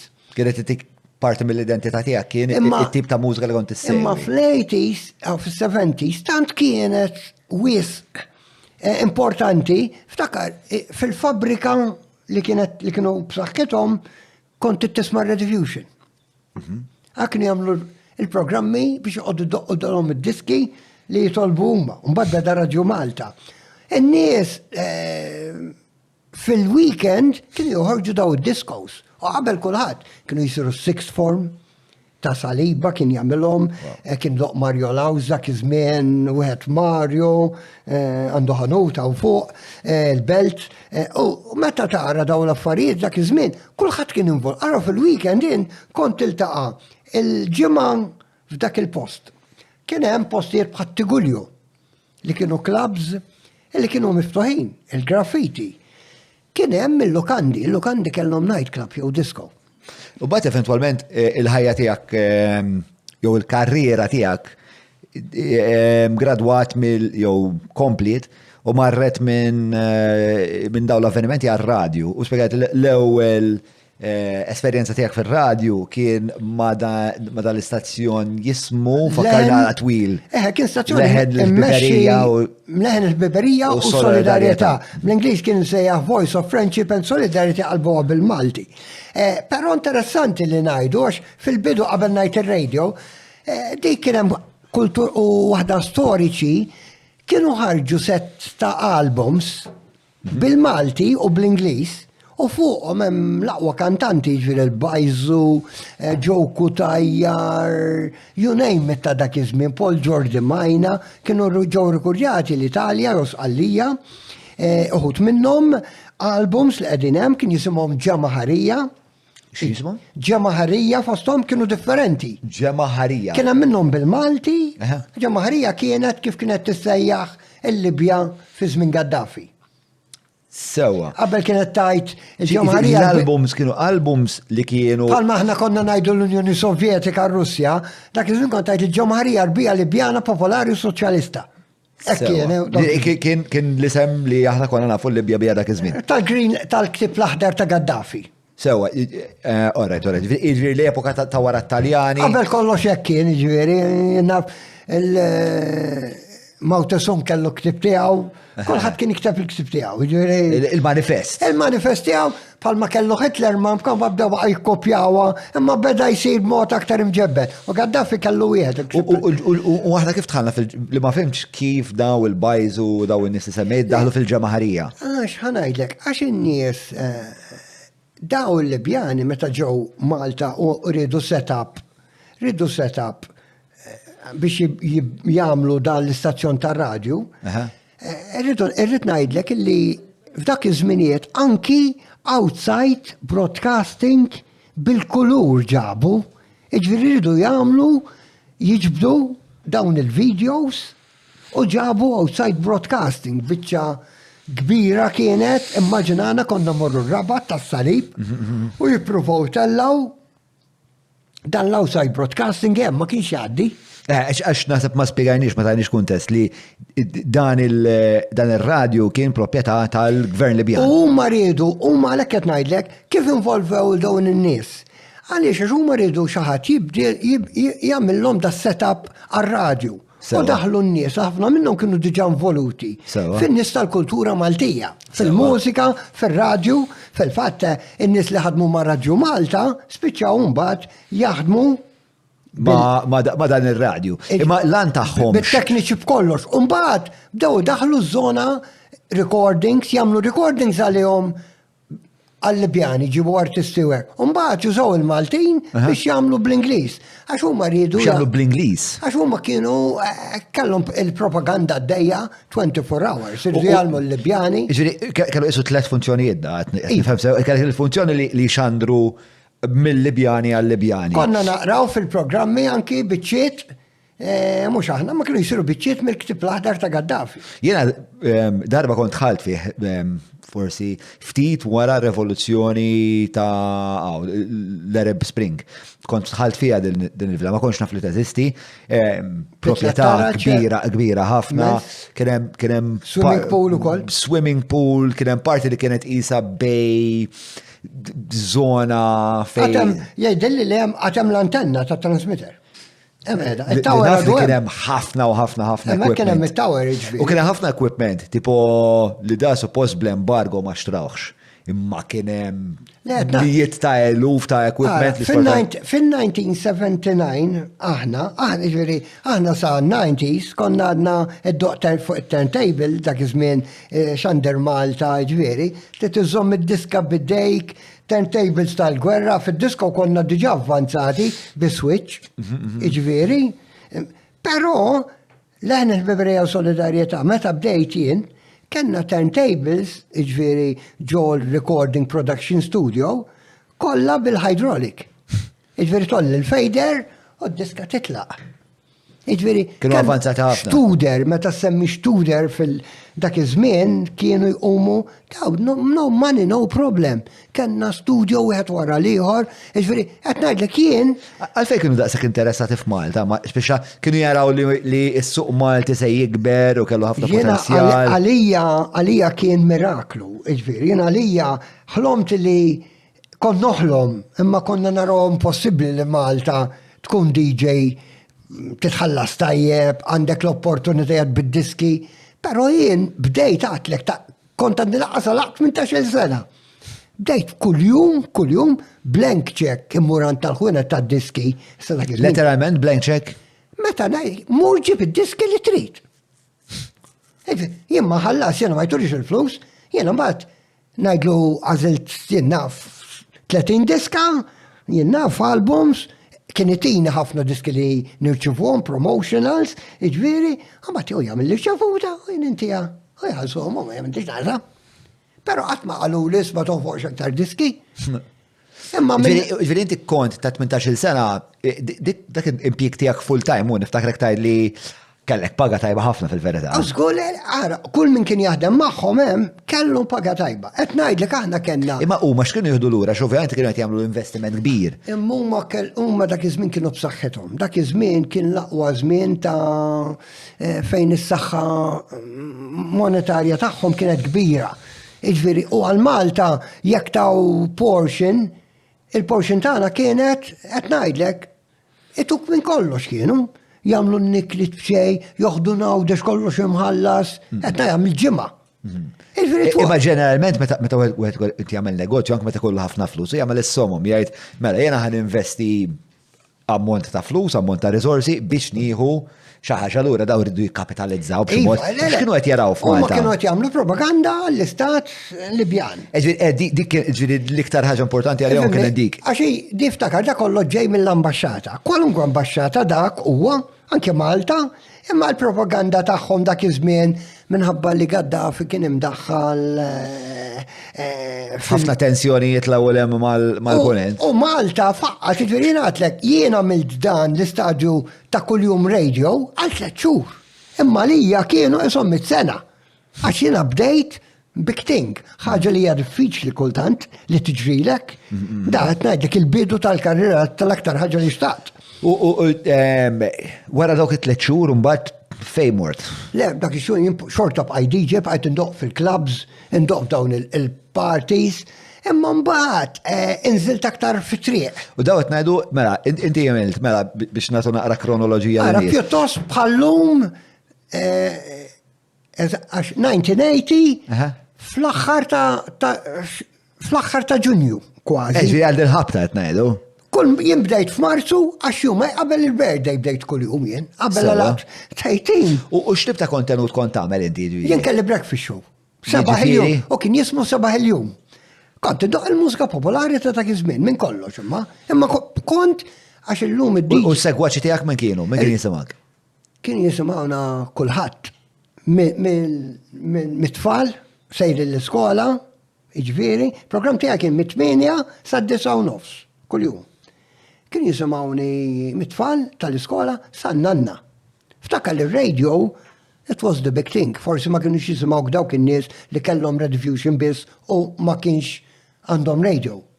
Għax ftakar il-radio fis-70s kien għadu nieqes bħala radio, għal-kem kien hawn ir-radjujiet l-antiki, għax ftakar beda r-radio kien jisimgħu r-radio Taljan.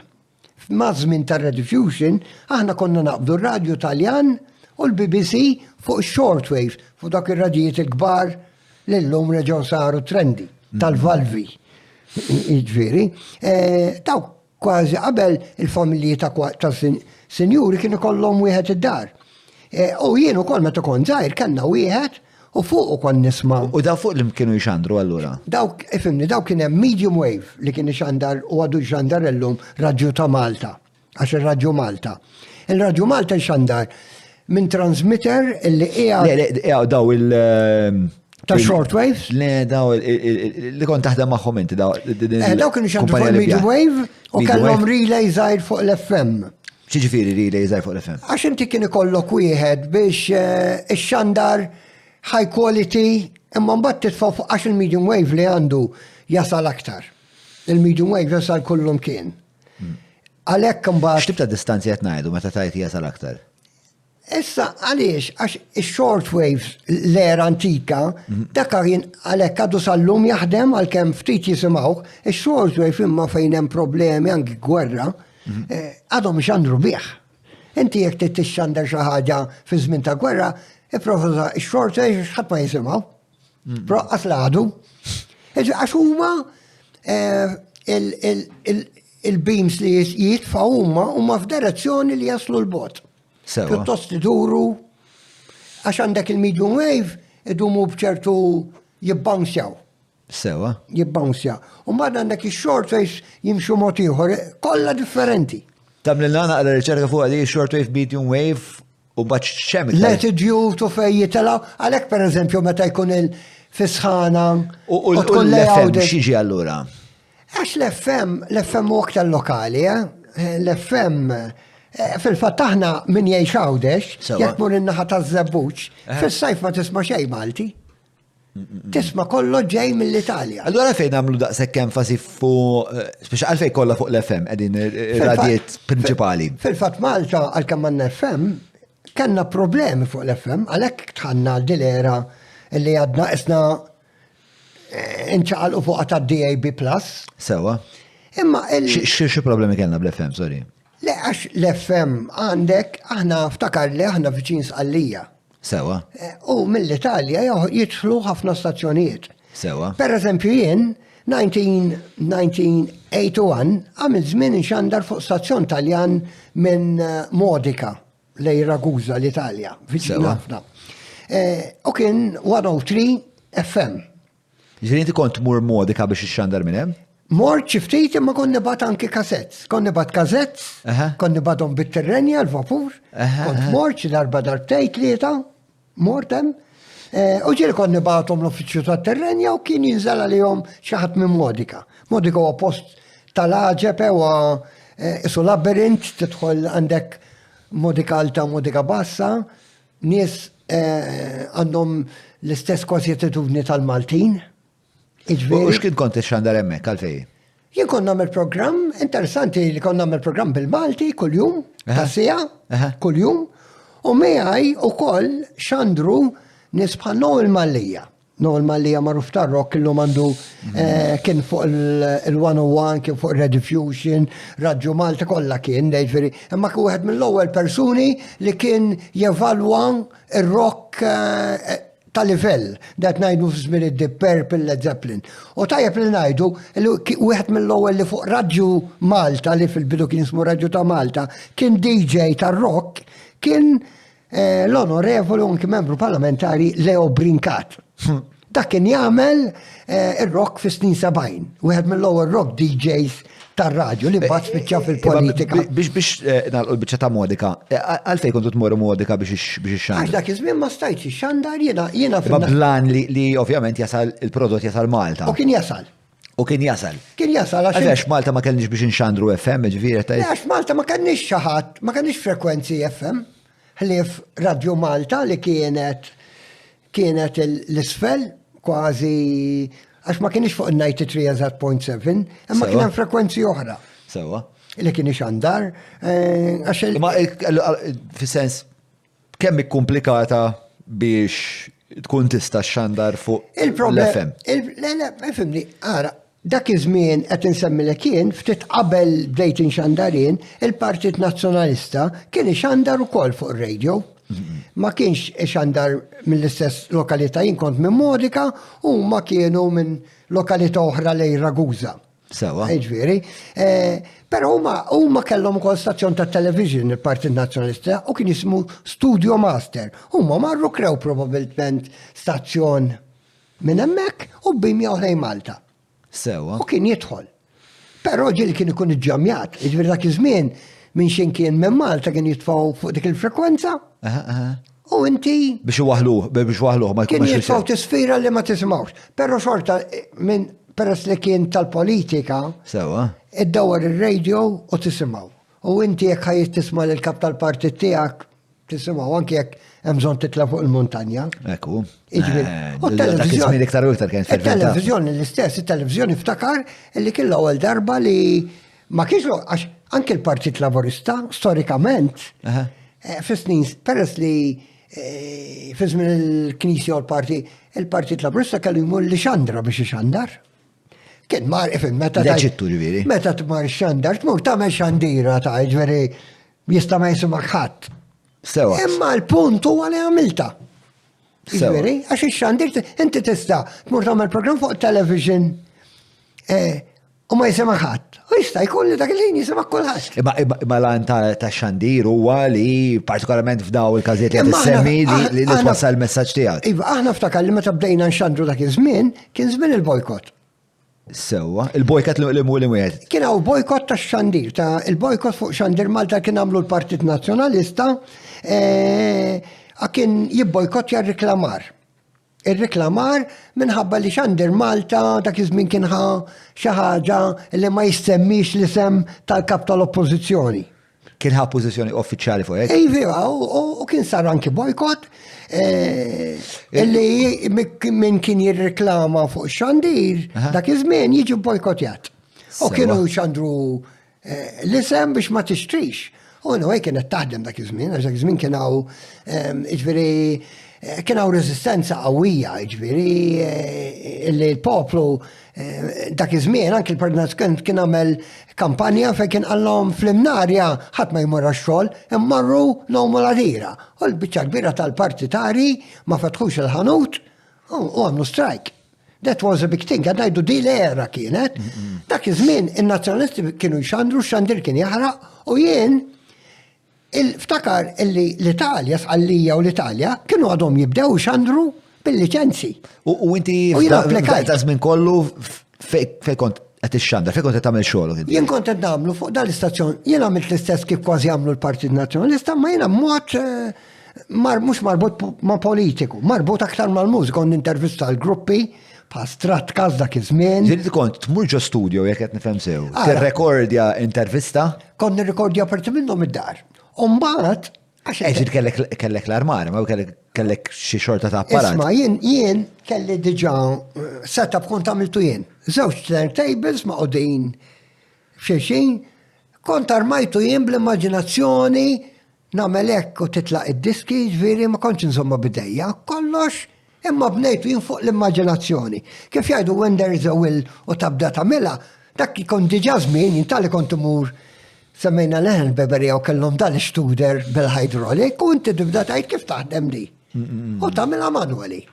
Sewwa. Imma kienet lussu ġi kollox hekk, meta bdejt indoq 1980, Paċivil kelli diġà turntable bis-switch li kienet immaġinabbli. Mela, ħaddu naqra sadaq tal-proċess ta' kif kont tagħmel daw l-affarijiet kollha u kif kont tasal biex ixxandar bil-modika, però qabel naħseb Julian għandu xi xtifti ta' ġornamenti, għajdilna, nġeddilna naqa l-arfin. Mela, rigward Jesus Christ Superstar kien hemm ammont ta' nies minn reliġjonijiet differenti li kienu qed jipprotestaw.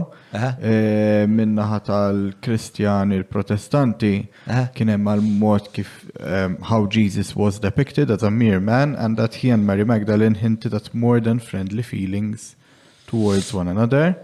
Kien hemm ukoll Jewish leaders who also expressed alarm that the musical made it appear as though Jews were responsible for Jesus' crucifixion, which they feared would rekindle antisemitism. So, kien hemm taf xejn jekk kienx hemm antisemitism eventwalment? Il-vera Malta saru bħal daw. Kien hemm daw il-protesti? Jien għandi attention kien fuq il-gazzetti għax jiena parti mill-riċerka tiegħi huwa irriċerkajt il-gazzetti, speċjalment fuq kultura u dawn l-attitudni, kważi minn 50 il-qudiem. U Malta u Għawdex kellna xena kulturali, per eżempju l-Old Bay Tour it-teatri, Għawdex hemm storja ta' teatri enormi. Ġifieri fis-snin 70 u 80 tara x'kienu jagħmlu fit-teatri. Bħal huma rinomati għall-opera. Iġviri għal min ħobba, pero l-għawċin tiskanta kulturalment fej Malta, iġviri għal paragun għadċokon taħħom, u ma sinjuri ħafna. Grazzi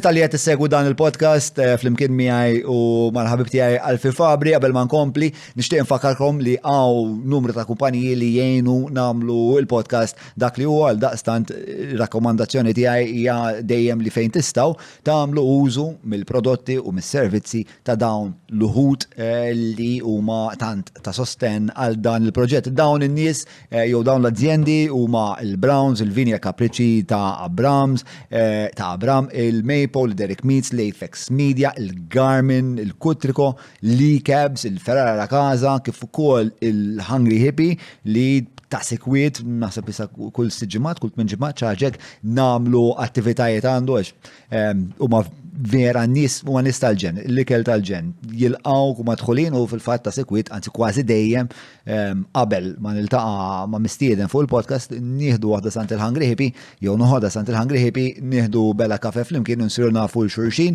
u daqstant hemm ċans kbir il tarawni hemmhekk. Insomma, jien u Alfi Fabri l-istorja tkompli. Mela, alright, mela, kompli naqra fuq biex il-filosofija tal-ħajja tiegħek. Jekk ma kienx immotivawk il-flus. Le, ma il-problema li qed ngħidlek, jiġifieri qatt ma tlabt il-lussu u dejjem għext fil-lussu. Jiġifieri jekk tgħidli tħobbu l-lussu, ngħidlek użgur ħobbu. Però il-lussu taf meta tapprezzah, meta tagħmel daqsxejn sagrifiċċju. Ara, il-familja tiegħi, aħna mill-belt, familja ta' snin 60.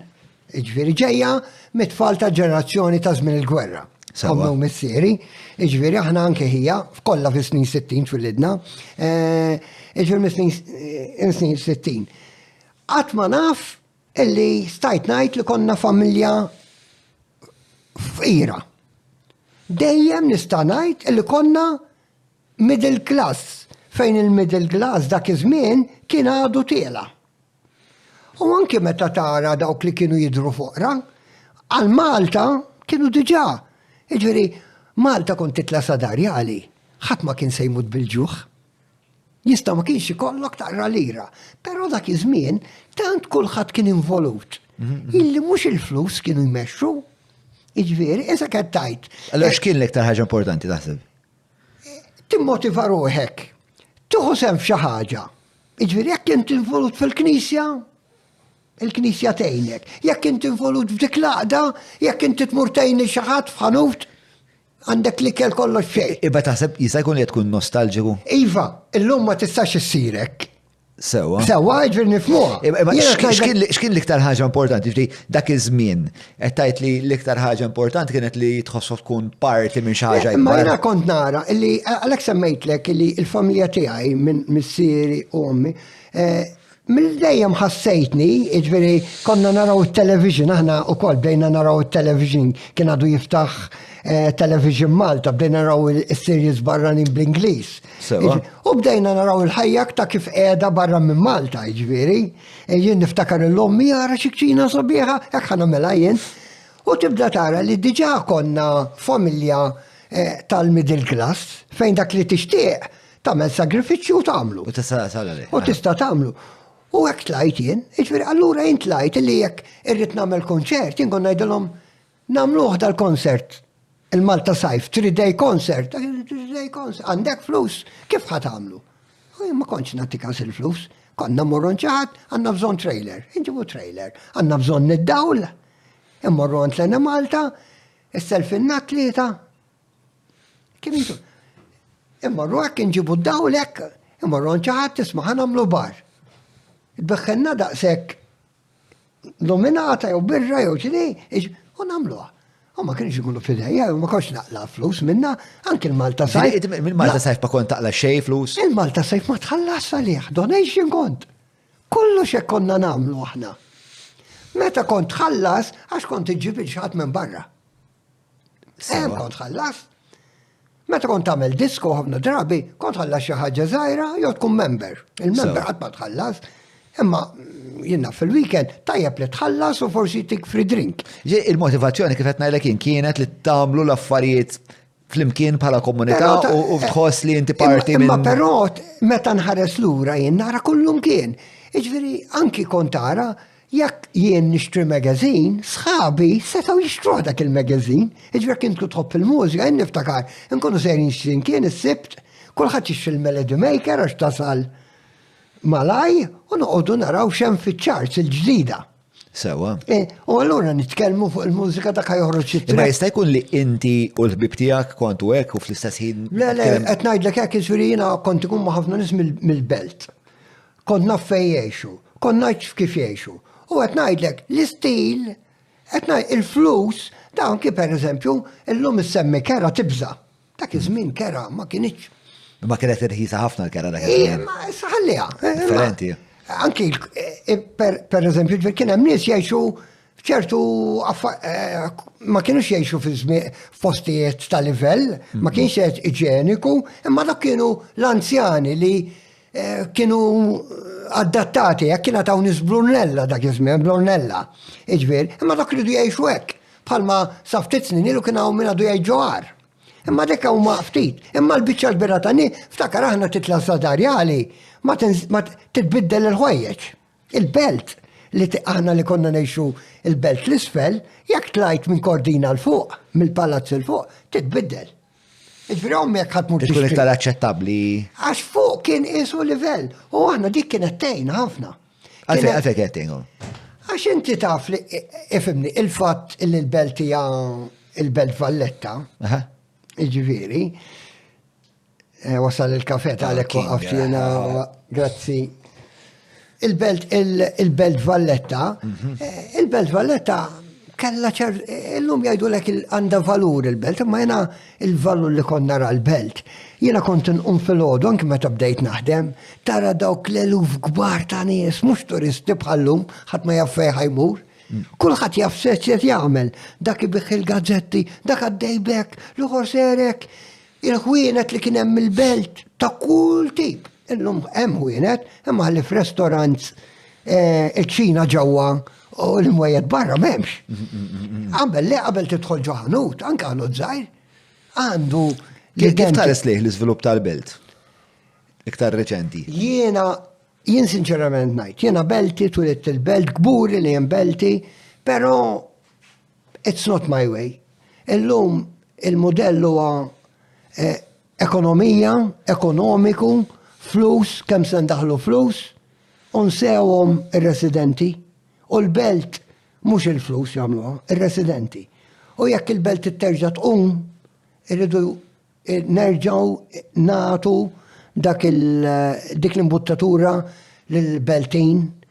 Għax illum inti. Kif ħaddihom l-imbuttatura? Imma ngħidlek, di ilha tiġri f'dawn l-aħħar snin. Ħafna nies xtaqu il-belt hemm aktar minn nofs il-postijiet vojta.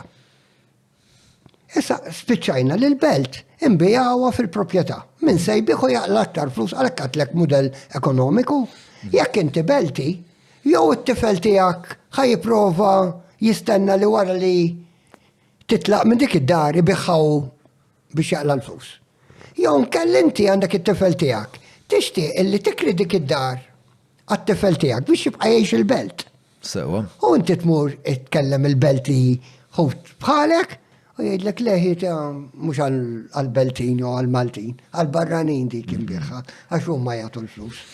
U dik hija ħażina.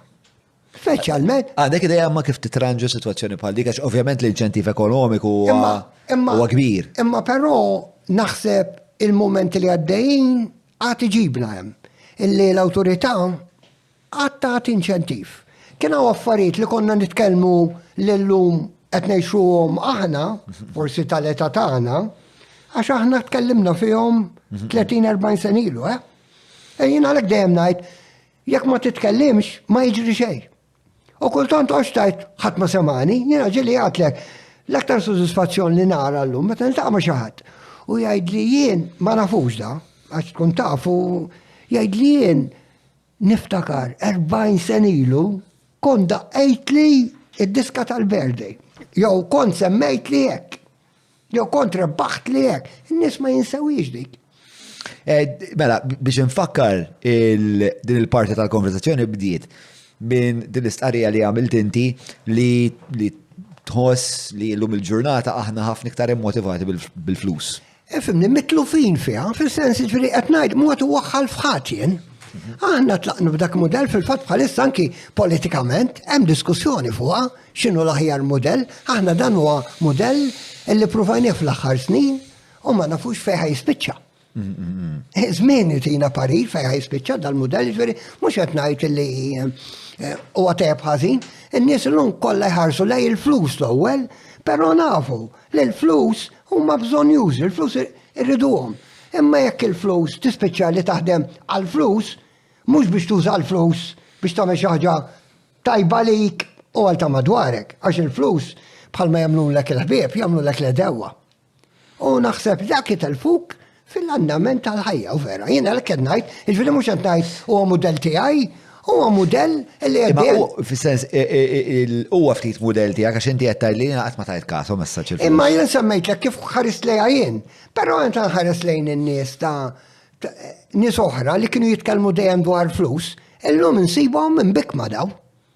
Iġveri naf nies illi kienu jaħdmu l-ħin kollu kważi bil-kemm. Iġveri jistaw hekk. U jien kont ngħidilhom isma' jien nagħmel ix-xogħol tiegħi, għax jiena pereżempju minn dejjem, jiena qatt ma kont full time, jiena ftakar għatlek ta' 18 jiena l-ewwel xogħol tiegħi kien office boy il-belt. Kull ma milt laqas sentej. Għax kif Office boy il-belt kont tagħmel ġifieri. ġo uffiċin il-belt, kienet l-ewwel esperjenza l-belt, immur naqdihom, niġri fil-banek, fl-uffiċini, kienu 3 arkitetti, u jena kont l-office boy tagħhom, kont ngħinhom dak. Messaġġier. Emma lussu kont, iġveri ta' kull ma kont nidħol ftit fl-uffiċċju, mbagħad wara indur il-belt, tidħol minn ħanut għal ħanut, tmur taqdihom, għax mur ixtrili hekk volo l-affarijiet. Inti dejjem kellek dispożizzjoni hekk feliċi li għandek illum. Jien twilet il-belt u mbagħad jien bqajt hekk.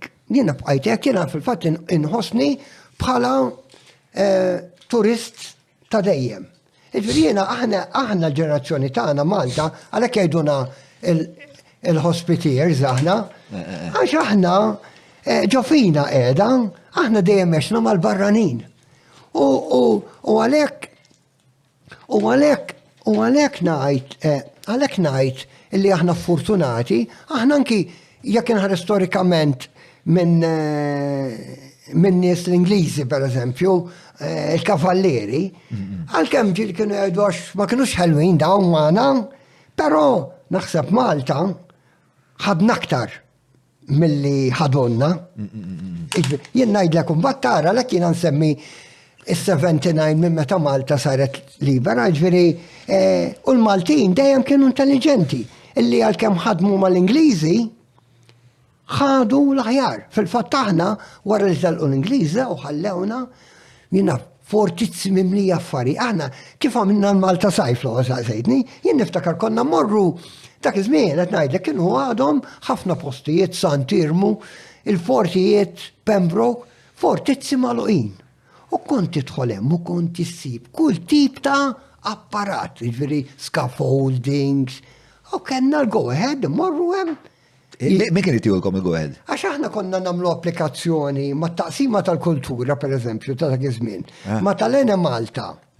U ma' nies li aħna kellna l-kuntatti għax aħna kellna nies minn kollhom kien jiġu magħna, nies jaħdmu hemm, nies jaħdmu fix-xandir, kollhom kien ġifieri nies tal-mużika, nies missierhom kien jien naf fil-politika, ġifieri. U għahna kien konna bżon, ngħidu sma' għandna bżonn niklu 4, pereżempju l-ewwel fall tal-Malta sajf kien xaba trailers, xi 10 trailers minn daw il-kbar, qedni joħdej xulxin, u kien twil, ġifieri da immaġina. Trailer kemm il-piet fih? Imma immaġina 5 fuq quddiem dej xulxin. Sewa. U oħrajn fuq wara. Il-trailer biex nifmu Mbagħad konna hija nagħmlu- l-parti mingħajr il-kabina tnajdu. Jew konna nagħmlu tnejn u mbagħad fit-tarf biex jagħmel l-speakers ġon fuqhom. Sewa. Iġveri, għandi ritratti ta' maġna kollha maġina meta tibda ta' Rom Trailer tnajdu il-container jew dak li titfa' l-container fuqu. li titfaġġu fih. Dak għal dak ngħidu ġifieri. Le. Dawk li ġewwa jinfetħu jenalu. Containers, bħal dawk. Konna norqdu fihom. Bħal dak qed ngħidu sew. Eżatt. Għalek, tiġri Imbagħad- titfaw 5 ħdej xulxin u bata 5 oħrajn u bat fuq titfaw lu xi tapit jew hekk. Konna anke njam, konna tfajnilu njam. Sewa. U niftakar il-backdrop kienu selfu inna dar il-Mediterran. Kienu tawna portiera, kellhom backdrop. Konna minn Narblu kienet. U dak kien l-ewwel palk tal-Malta sajf. Ara, forsi jek nizzel aktar, forsi memx li trattijaw, ma Ikteb Malta sajf 1983. fil-Facebook zgurem miġviri. Malta Sajf Għanna 1983. kicks off, ma l-gazzetta. Ara, fil-fat, da ma jidirx, ma mux għat jider fejn. Peru, bro, ma għandix jasa. Ma. Għax għanna ritrat. Ok, għara, ħana provaw nsibuħ fil-kas Mbata minna, wara mbata minna il-Marsa kena trailers konna morru fejn, hemm dak il-post vojt illum, ta' trailers kien. Ġabinna 4 u minni, darba wieħed jew tnej biss. Sewa. Ġviri, jien li qed nisma' minn dak li qed tgħid isu l-iktar ħaġa li kienet timmotivak kienet li torganizza dawn l-affarijiet. U li kienet biex ta' kien żmien f'Malta fej qabel kien hemm kollox blukkat bej naqra ħabba l-Knisja, b'naqra naħseb ħabba li wara l-gwerra eżatt. U bħal f'daqqa waħda id-dinja tinbidel, qed tinqaleb drasa l-isfel, għandek il-Flower Power, għandek Woodstock għaddej l-Amerika, għandek il-Beatles, u għandek speċa u bdew jizraw f'moħħok u f'moħħ sħabek. Għax il-ġener. Nista' nagħmlu aħna wkoll forsi. Eżatt, probabbilment intom qed tagħmluha fuq xi ħaġa oħra.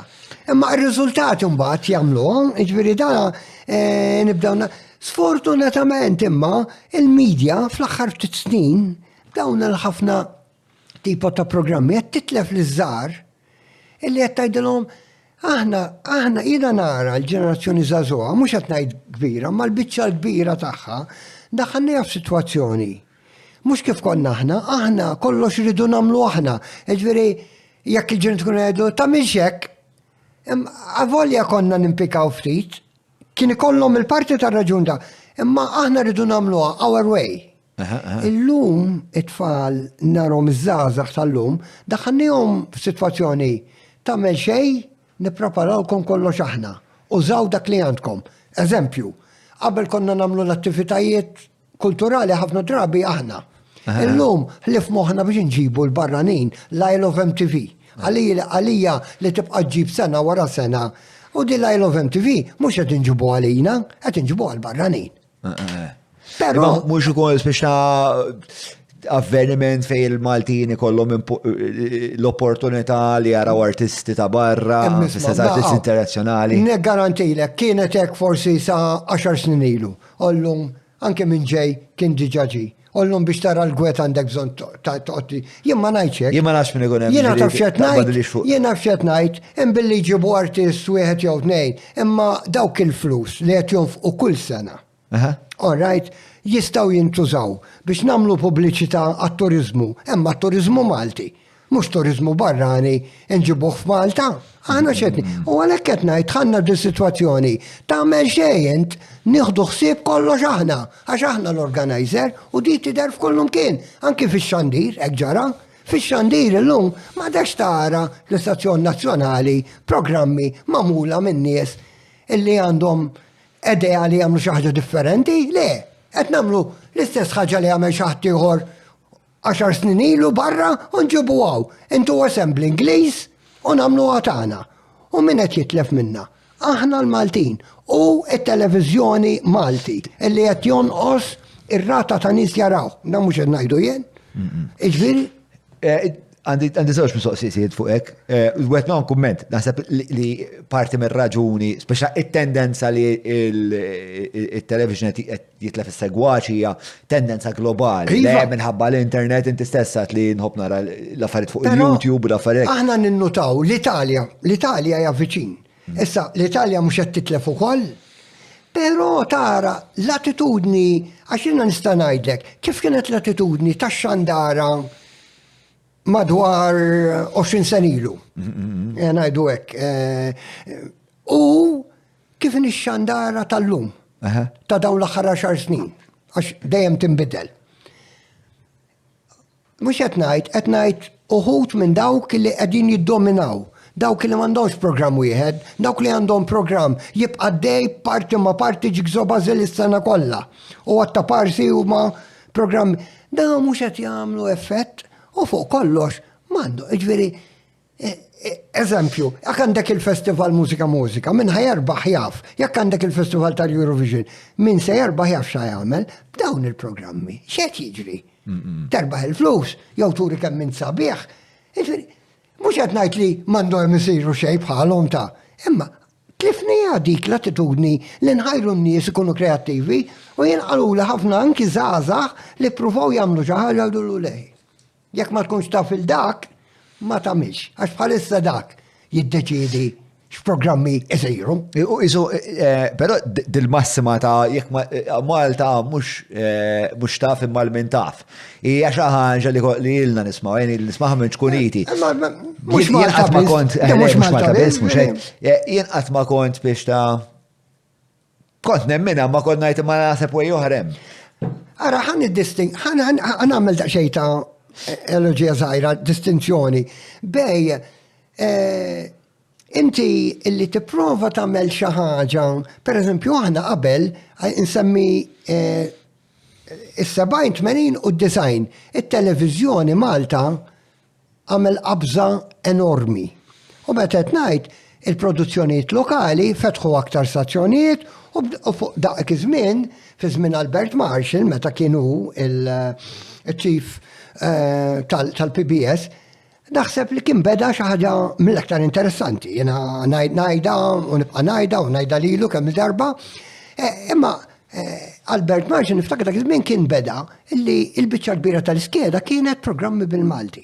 U hemmhekk bdew il-programmi li baqgħu jissemmaw illum, issa tħobbhom jew ma tħobbhomx, meta nsemmi eżempju soap opera Ipokriti. Issa taqbel jew ma taqbilx, Xarabank. Li ġara huwa illi ċertu programmi, eżempju, nsemmiha fil-kuntett bħal Xarabank, beda u baqaddej. Meta tibqa' dejjem hekk u ma tbiddilx u ma tagħtix ċertu, issa ma rridx inkun qiegħed qed ngħid il-fatti. Il-fatti issa ġara. Mhux qed ngħid għax il-programm Xarabank għamel ħafna ġid. Il-mod ġid taħseb li għamel Xarabank, għajr il-ġid soċjali. Ara, Xarabank issa qed fil-kuntest kulturali interessanti minn ħadd Jiena qed ngħidlek kollox inbena. Jien semmejtlek ġifieri aħna jew maħniex, għax konnet nitkellmu l-ewwel, kienu marru grupp minn tan-numri xtaqgħu jagħmlu programm fuq it-television. Dak iż-żmien kien hemm Pellegrini li kien il-head tax-xandir, kien żmien il-bojkot u daw marru qalu rridu nagħmlu programm. Ovvjament laqgħuhom mal-head, eċetera. Di kienet attitudni. Nipprova immur il-PBS għaw xandir dak iż-żmien u nagħmel programm. Ma qallulhom xiva, qallulhom le. Kellu jinbidel il-gvern u mbagħad bdiet u sar għana jew m'aħniex. U mbagħad nafu li dak li nbena fl-attitudni ta' Peppi, Joe, kien hemm ħija, kien hemm dawk in-nies kollha ta' teatru, jiġifieri, li kienu jkunu involuti magħna x'qed ngħidlek fil-qasam f'daw bħal muwa tan-numri u movimenti hekk kien ikun hemm minn kollox. Ġifieri inti tħoss li llum il-ġurnata fix-xandir Malti maċċem l-inċentiv biex tkun kreattiv. Meta tajt mela, għax inti għamilt din l-statement għad illum il-ġurnata li żgħażagħ qed ngħidulhom tuħux sib ħan għamel kollox jien. Ara, jiena konna nagħmel il-korsijiet tax-xandir fi snin design. U wieħed mill-punti li ħlis li ħarġu mill-intervisti li kont nintervista dak in-nies, jiena għamilt mijiet jiġifieri, kien li ġieli kelli 200 ġimgħa. Tant kien hemm kulħadd irid isir xandar dak iż-żmien, fl-aħħar ta' snin design qed ngħid. Però kien joħroġ qed ngħidlek l-attitudni tal-Maltin min nista' dak iż-żmien ta' dik l-età li ħafna minnhom daw illum qegħdin fuq ix-xandir. Uħud minnhom ta' kwalità ħafna, ġifieri nisemmelek bħal Colin Fitz, anki nies li Robert Musumeci kien beda hemmhekk, ġifieri dawn nies. Però dak iż-żmien taf kienet l-attitudni interessanti u għalhekk insemmi r-Rai u l-Italja u Kanali 5 illi konna naraw ħafna l-istazzjonijiet Taljani.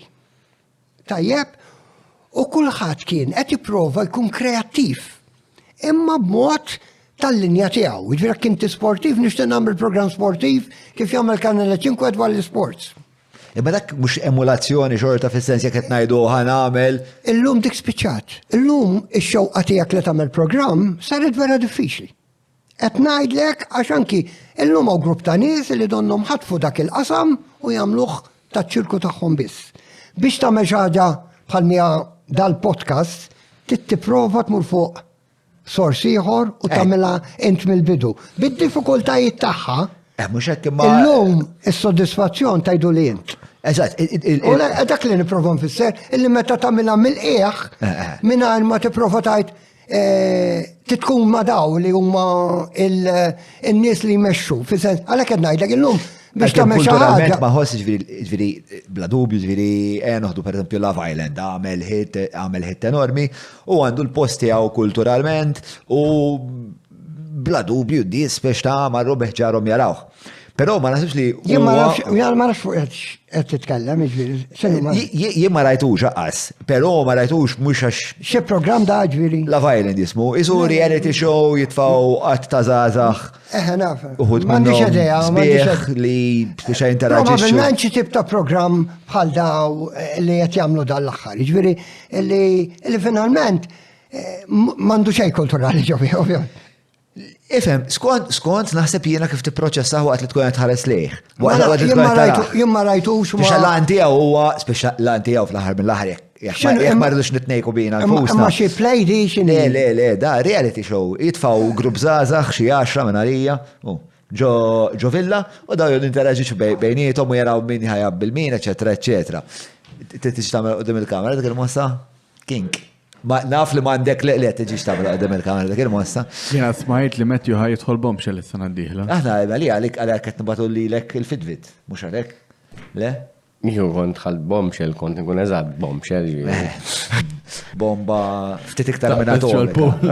Jiena niftakar illi fi żmien meta kien isir il-Grande Fratello. Da bħal Grande Fratello ma bil-bikini. Ara, meta kien sar il-Grande Fratello, għal-ħabta ta' 2001-2002, ġowa Zoppardi, għax kien għadu ġowa Zoppardi dak iż-żmien, kien għadu ma biddeġ Peppi, jidilli, kien għamel u t-tim ta' Xarabank kienu għamlu mux il-Grande Fratello. U jena b'kont il-PBS, dak żmien kont nipromovojjelhom fuq il-1066, il-radju li kien aktar popolari mażżar dak iż-żmien. U għadni niftakar ġveri għax kontu mur kienu għamlu ġo villa u anki stazzjoniet bħalwan darbandikun minnom għamlu program u għek Musser Zbal kien għamlu Mark li l-lum qiegħed fil-qasam tal-sports għakellu xaqsam mal pajjiżi żgħar kienu għamlu għakamuna tafawhom fuq xi gżira ġveri niftakar ħafna da bażikament l-istess ma huwa franchise u erġu ritrat. Ma dak huwa Da bażikament huwa franchise minn barra ma xi Ingliż jew Amerikan bħal Grande Fratello imma Love Island isir mad-dinja kollha, inti tixtri l-franchise u mbagħad tagħmel speċ ta' l-verżjoni ta' pajjiżek. X'inhu? Ingliż jista' mhix daqshekk familjari miegħek.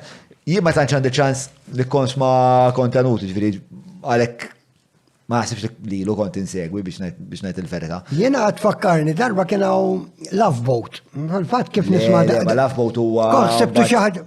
Le, ma naf ma tkellimni fuq daw it-tip ta' programmi mhumiex qed ngħidlek mhumiex. Mawra sal-ħanut ta' Derek mhux transazzjoni kif ġibu laħa, fejn apparti tinqeda blifjen kwalità se tiġi mejjun sabiex issawwar l-arfin tiegħek dwar dak li qed tiekol u titma' lil familtek. Biss jekk m'għandekx il-ħin tad-disa fejnhom il-belt, ibad WhatsApp lil Derek fuq 9986-6425 biex waslulek ix-xirja fuq l-adba. Apex Media huma esperti fil-kamp tal-SEO għal snin sħaħ huma għenu l-klijenti tagħhom sabiex jitilgħu fil-quċċata ta' tfittxija tal-Google jekk inti qed tfittex outreach links, PBN builds, konsulenzi u kwalunkwe xorta ta' servizzi relatati ma' SEO mela kellem l-Apex Media. Ara, il-vantaġġ li għandna aħna l-lum il-ġurnata, jekk kollok l-attitudni li kellek inti fi żmien Malta sajf u dawn l-affarijiet kollha li inti kont parteċipi fihom, illum il-ġurnata għall-inqas għandek l-internet. Mhux għall-inqas l-internet hija b'saħħitha immens u jekk tingħaqad ma' erba' minn nies bħal ma' Però ngħidu daqsxejn jiena illum il-ġurnata jekk tgħidu fuq l-internet ngħidlek għalija miraklu. Għax jiena naf nista' nużah, anzi jiena illum il-ġurnata qisni li ħafna tfajt ħafna kontenut fuq u jiena ħafna mill-ritratti u għansi nitfaħħom biex ikunu dominju pubbliku. Għandi ħafna mill-cuttings mill-gazzetti li naqbad u nibatom l-persuna individuali u mbagħad jitfaħħu fuq l-internet jew anki recordings, per eżempju, il-kazett ta' ħafna mill-gruppi. Jien għandi għax jiena x-xandir ġenni niġbor ħafna. Inti involut f'dik hawn fl-M3P? U koll, għandi xnaqsam u koll. Fimni, aħna fejn nistaw aħna. Għax inti ma' Tony Sant anka program fuq il-television kellek. Aħna minna ħafna programmi, anki fuq il-radio, bdejna fl-żmien. Fil-fatt Tony Sant fuq mill-għol program li kien jagħmel fuq radio kien jismu Siesta. Sewa. U kif spiċċa jagħmlu, bdejt nagħmlu jien u bdejt jien. U mbagħad konna nagħmlu blast ħafna drabi fil-programmi li kien jagħmel mill-garax il-qudiem Tony Sant, dejjem konna involuti. U minn hemm bdejna mbagħad il-ġenerazzjoni ta' nies semmi Joe Tanti, John Bandi, daw kollha bdew. U qabilhom kien hemm il-grupp liħor li ġej bħal nies bħal ċal Saliba. Illi baqa għaddej. Imma ħafna minn nies li bdew hemmhekk diklera, ta' dejjem qed ngħidu iż-żmien meta kien maħna ħanajhom maħniex, kellna programmi blast, kellna programmi mill-garax, u mbagħad jiena bdejt ħafna programmi li konna nagħmel b'mod ta' produzzjoni tiegħi. U għed mill-għol programm li ma kienx uffiċjalment mużikali, għal-kem kellu kien jismu rap. Rap kont immorru fi triq, il-belt, mux il-belt biss, u namlu ħafna mistoqsijiet u kien jgħini Joe Tanti, kien waħda Isabel li. X'tib ta' mistoqsijiet qed ngħidu? Ifimni kien aktar jitfalek bis-sima, ma anki klim. X'għandek abtiġ, viraħna ma konniex imorru noqogħdu nafsu dak li jkun. Isu Vox Pop, bla doċ.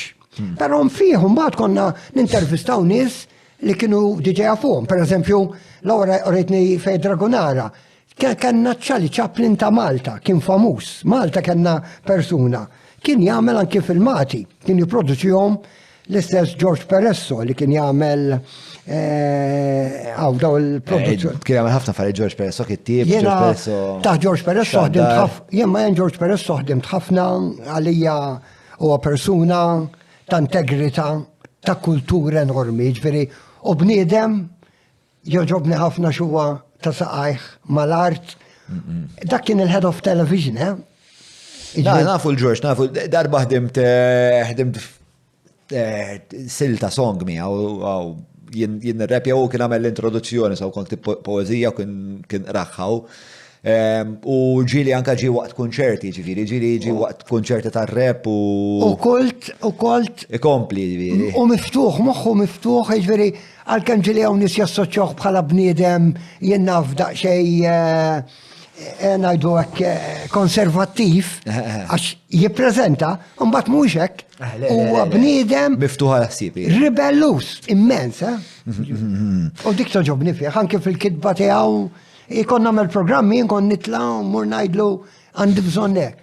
Xi ħaġa oħra li kienet qed tiġri wkoll f'dak il-ħin li vera nixtieq nesploraw flimkien, kien nsejħulu l-fenomenu ta' tinje fej kellek dal-ispazju li għal żmien twil kien okkupat mill-Ingliżi li kien projbita għal Malti biex imur hemmhekk, u mbagħad la darba telqu l-Ingliżi daħlu l-Maltin u daħlu partikolarment il-mużiċisti Maltin jew nies li kienu fl-orbita tal-mużiċisti Maltin. 1980, ix-xena tal-80, ġifieri fis-snin 70 kienu ħafna gruppi, kienu ħafna mużiċisti tajbin, kienu diski il-violin jinbijaw. Hemmhekk bdejt la' 20 f'Malta, għalhekk insemmi snin 70. Dak iż-żmien il-violin kienet tinbieħ minn tad-diski ġieli għal diski Maltin kienu bil-kju. Ġifieri fuq il-gazzetta ssib x'imkien li għal Taksimeri kien hemm kju. Taksimeri minn li l-iktar silta Malti għal tinbieħ. Waħda mill-imbieħ, però ma tistax. Tony Sant jgħid li għal sebux malaj fuq il-Facebook. Isma' probabbilment l-aktar silta Malti għal imbieħ tibqa' Viva Malta. Tinsiex li Viva Malta hija l-ewwel ħaġa hija taħt l-isem ta' Back Train. Sewwa. Taħt l-isem ta' Malta Bums. Viva Malta taħt il-Malta Bums. Mhux il-Black Train. Black Train ġie wara. Wara mhux hekk. Kien hemm anke l-bajżu involut, però Viva Malta u il-Malta Bums u di Viva Malta kienet l-ewwel silta nistgħu hekk rivoluzzjonarja Maltija. Qabel dik is-silta ma kontx. X'jagħmilha rivoluzzjonarja? Meta ngħidu rivoluzzjonarja għal dak iż-żmien, dak li konna ngħidulha progressiv. Iġifieri, meta issemmi Jimi Hendrix u d-distortion tal-kitarra, Malta sa dak iż-żmien, mentri Freddy beda jdoq dit-tip ta' kitarra. Umbat wara bdew il-beat groups. Il-Malta Bombs kienu l-ewwel nies li kellhom dik ix-xorta ta' Dak iż-żmien kienu arranġament. Ara, qed ngħidlek fuq id-diski. Għax da meta ħarġu id-diski printjati. Dak iż-żmien kont toħroġ diska u kienet tinbieħ mijiet u eluf. Meta ngħidlek eluf għax il-Maltin anke jekk tiġi holiday minn x'inkien, jew jekk jiġi itteħ diska. U tapprezza, iġvera kemm kienet u kienu jinbieħ. ħafna iktar rarità wkoll. Imma fis-sebgħin bdew joħorġu l-albums, ġifieri, allura ġara dik hija interessanti li għalhekk semmejtlek il-Freddy, għax Freddy kien rivoluzzjonarju, beda l-ewwel tipo ta' beat bħal meta smajna l-Beatles, għax f'xarhom twil, Freddy kien ir-ribell f'dal qasam. U wara segwew. U beda qed ngħidlek fuq id-diski, għax qabel kien diġà hemm moviment ta' dances, kienu ħafna gruppi, fi żmien Mark Storace, daw il-beat groups li bdew Malta u Għawdex kienu jagħmlu dances. Qabel id-discos kienu jdoqqu ġo sala u flok kien ikun hemm DJ, kienu jdoq band. Il-Mike Storace kont tafu inti? Jiena sirt nafu fl-80s. Sewa. Iġveri, u għadna sal-lum, iġveri, fil-fatt għadu kemm batli, għadu kemm jagħmel konċerti l-Svizzera dak, he's one of the best celebrities mill-ċelebritajiet li għandhom f'dak il-pajis, iġveri. U f'relazzjoni qed nipprova nsiblek hawnhekk għandi. Le, żgur li u għalli xaħat li nixtieq ukolli hawnhekk l-aħħar li kien Malta konna se nġibuhom bat mar nexxilniex, qed nara bissima mqarba fuq wiċċ Julian, qed inħoss li b'xi mod jiena kelli nagħmel xi telefonati li m'għamilx jista' jkun. Le, just timelines ma qablux, għax meta kellna ċans aħna kien ħajitlaqgħu. Imma fajnejk rajtek ċans li Mark Storace huwa sem li vera nixtiequ għaw. Considering li kien ħajkun il-frontman ta' AC/DC at one point in time, li għal-band favorita tiegħi. U rrifjuta. Għax dak iż-żmien il-Crocus kienu diġà top band għax wara illi tmut tagħmel hit int, imma ma tibqax tipproduċi. Imma però Mark Storace kellu offerta. Fil-fatt anke kien prova waraħ forsi William Manjon dak iż-żmien, però Mark ma setax jagħmelha. Mark tiegħek kien tajjeb. Iġveri, u Mark kien diġà. William Manjon prova l-AC/DC? Għax dak iż-żmien daw l-artisti kienu diġà. Kien ħajru jipprova peress li kienu viċin daw u kien fil-rock ukoll. U ngħidu kif inhi. Imma peress li kienu ħbieb daw Mark Storace u hekk, kien ħajru ma it doesn't forsi ma tkunx il-linja tiegħek, però Mark seta kien, imma ma rridx. Anke kważi il-Led Zeppelin li jużawh. Kien hemm ħedda tip ta' interessanti. Ġebatlu, fil-fatt, Mark Storace anki jafsew lill-Plant, il-kantant u iqisuh, iġveri statistikament, Mark u Plant għandhom l-istess vokali.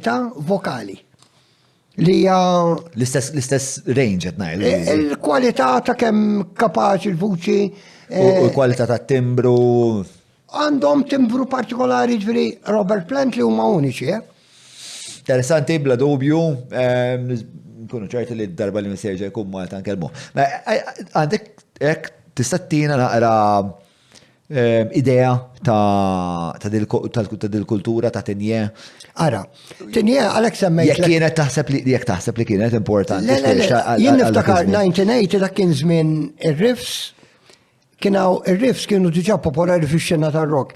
Konna niltaqgħu fid-diskoteki, fin-nightclubs, f'dawn l-attivitajiet fiswali u għal daw id-diskos fiswali u mbagħad tispiċċa f'postijiet li kien hemm ħafna minnhom buġibba bħal muwa Caesars, il-Lukandi, niġru minn kien. Kien hemm kull mkien ta' sliema. Wara dal-kunċert tar-riff dew ikun hemm il-movimenti aktar jidru. Il-rockers, il-punks, dawna noħorġu, niltaqgħu kważi mad-dawra tal-belt, iġviri, u mbagħad beda tinje. Tinje telqu l-Ingliżi, għadni niftakar. Kont mort hemmhekk jiena 1980, u nsib il-tnejn ġoħat fejn hemm millhom il-point tini hemmhekk. Għadu hemm il-ħadd imma llum irraġaw huwax unsib tniet joborxu hekk għalli hawnhekk ħanoħdu aħna ta' għalli ġieni doqqu l-grupp minn għalija bit-trikin. Wieħed minnhom kien Andrew, għamel żmien kien anki joħsib il-Smash TV. Andrew. Nseċ kol-jomu. U tqajt ma' bniedem li wara mbagħad għena x'kien technician kien nitina jirranġanna biex nagħmlu d-dawl għal Malta Sajf, ara kif ġut waħda. U ftit wara hemm bdew jitlu l-bands, għad niftakar bands bħal Ray. Ray the Riffs ġifieri? Ta' The Riffs, kienu jdoqqu xi ftit hemm, imma anki kienu għamlu ħabta jdoqqu Pembroke fil-ħazz, għax hemm kien hemm ħazz wol. U niftakar il-Gino għax kien hemm il-Bitri, Joey, li kellhom grupp. Andrew Farrugia tgħid li Julian tal-Smash. Andrew Farrugia, daku, Andrew Farrugia. Mbagħad kien hemm Joe u Gino tal-Bitri, daw kellhom anke grupp il-Germania Rock, kien jismu High and Dry, ħarġu album u kienu daqqew anke mal-Iron Maiden. Jiġifieri ħbib ħafna ma' Mark Storace, Gino li jdoq mal-characters, dak kien ngħidlek. Sewa. U High and Dry interessanti, jien niftakar da ngħidu l-aħħar ta' snin design. Kont kun hemm inti? Le għax jiena tinje, jiena kont imur tinje, imma jien kont inkun mal-gruppi, mal-bands, dawk huma High and Dry, da Gino u dakka u Joe Mitzi. Ara, tinu wieħed taħdeħ. Daw grupp Maltin li kienu jiddoqqu? Le, it-tnej l-oħra Ġermaniżi tat-tarf tan-naħa l-oħra. Sewa. Iġveri Gino l-ewwel uħdeħ hemm Joe Mikallef. Sewa. U t-tnej l-oħra huma Ġermaniżi. U daw kellhom karriera fil-Ġermanja. Għamlu ftit snin kellhom High and Dry u mbagħad kellhom anke gruppi ieħor, imma mbagħad kienu żarmaw u anke kienu għamlu xi konċerti delli hawn Malta. Kienu ġew jagħmlu xi konċert.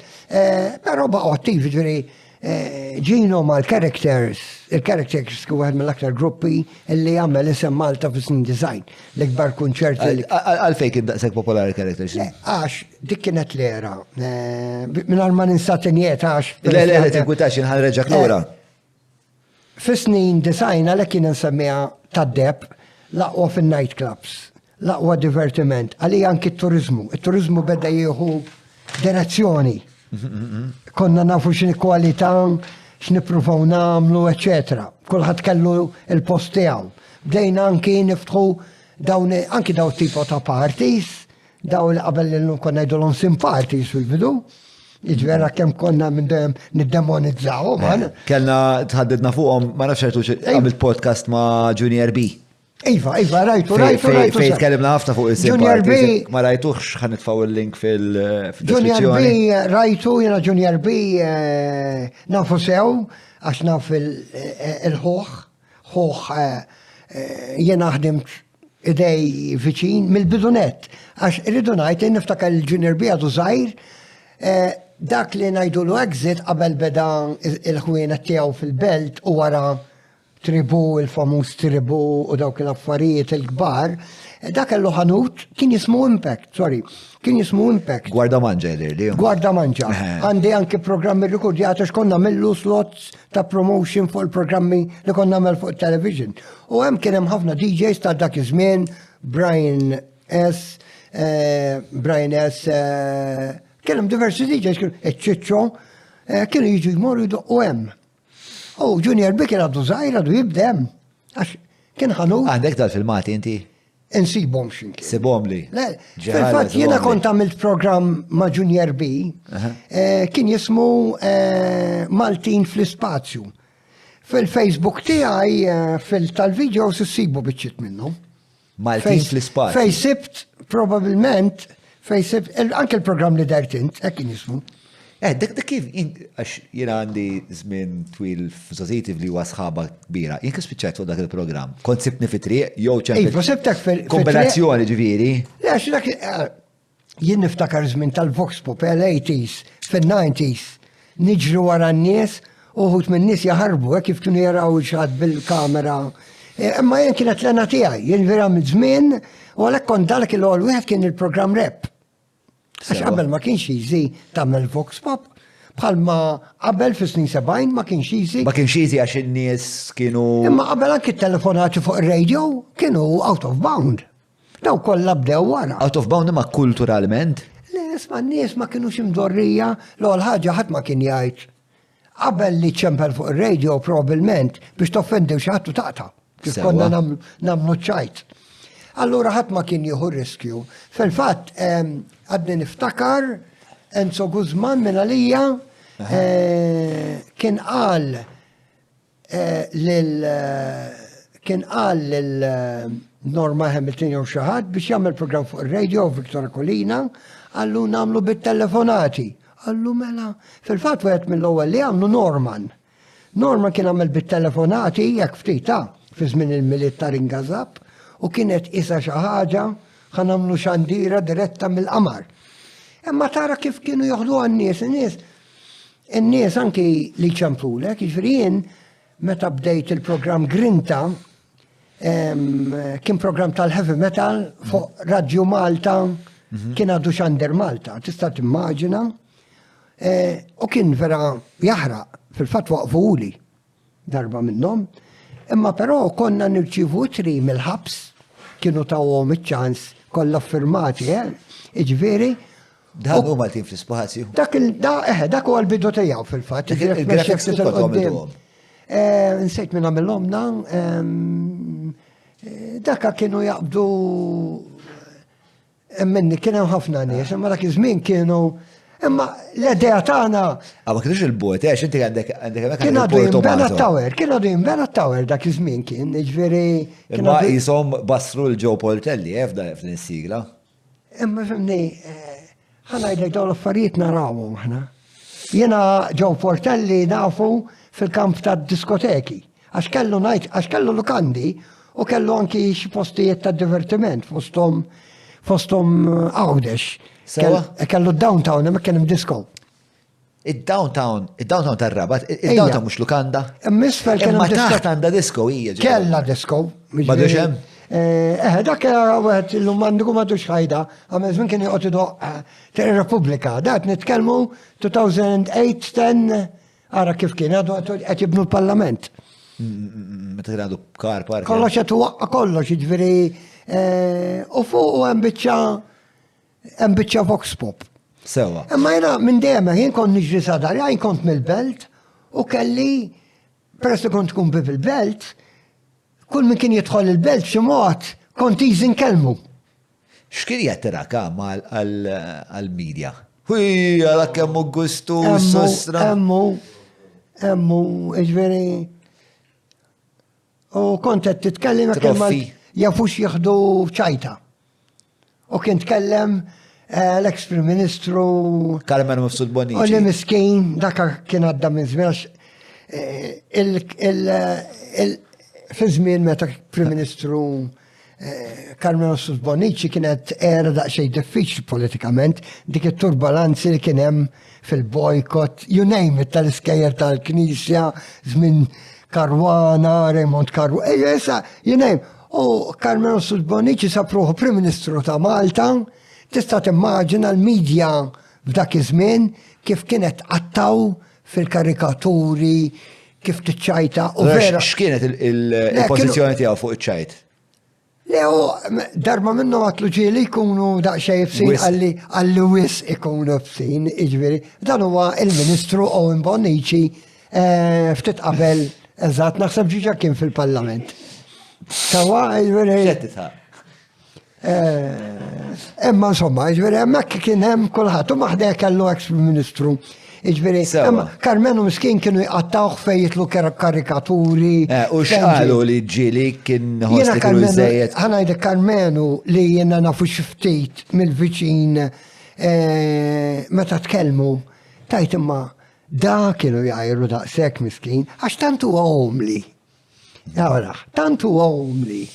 Tanti kellnek b'dedika illi tibda. Jgħidu li kien sensittiv ħafna. U fil-politika jifimni, jaħarqu ħaj, tista tkun għaddis, ġveri, namem zon najdu, nies li konna nafu ma tajbin, tispiċċa, għax tajjeb, jaħarquk.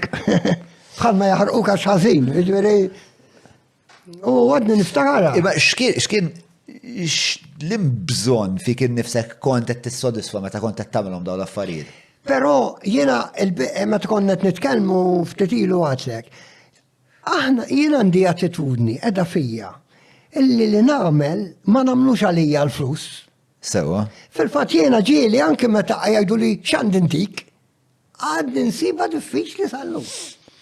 Għax dik hija l-attitudni li għaddietna, aħna jien anke bħala dik. Jekk mhux il-flus, ma x'kien jimmotivak għalfejn kont tagħmelhom dawn l-affarijiet? Għandna attitudni ta' servizz illi li nagħmlu xi ħaġa biex ngħin jekk kien qed nipprova ngħin il-ġon ġo fija qed nipprova ngħinu biex it-tarġa li jitlaħħa bajnuna li nistanteħ jien.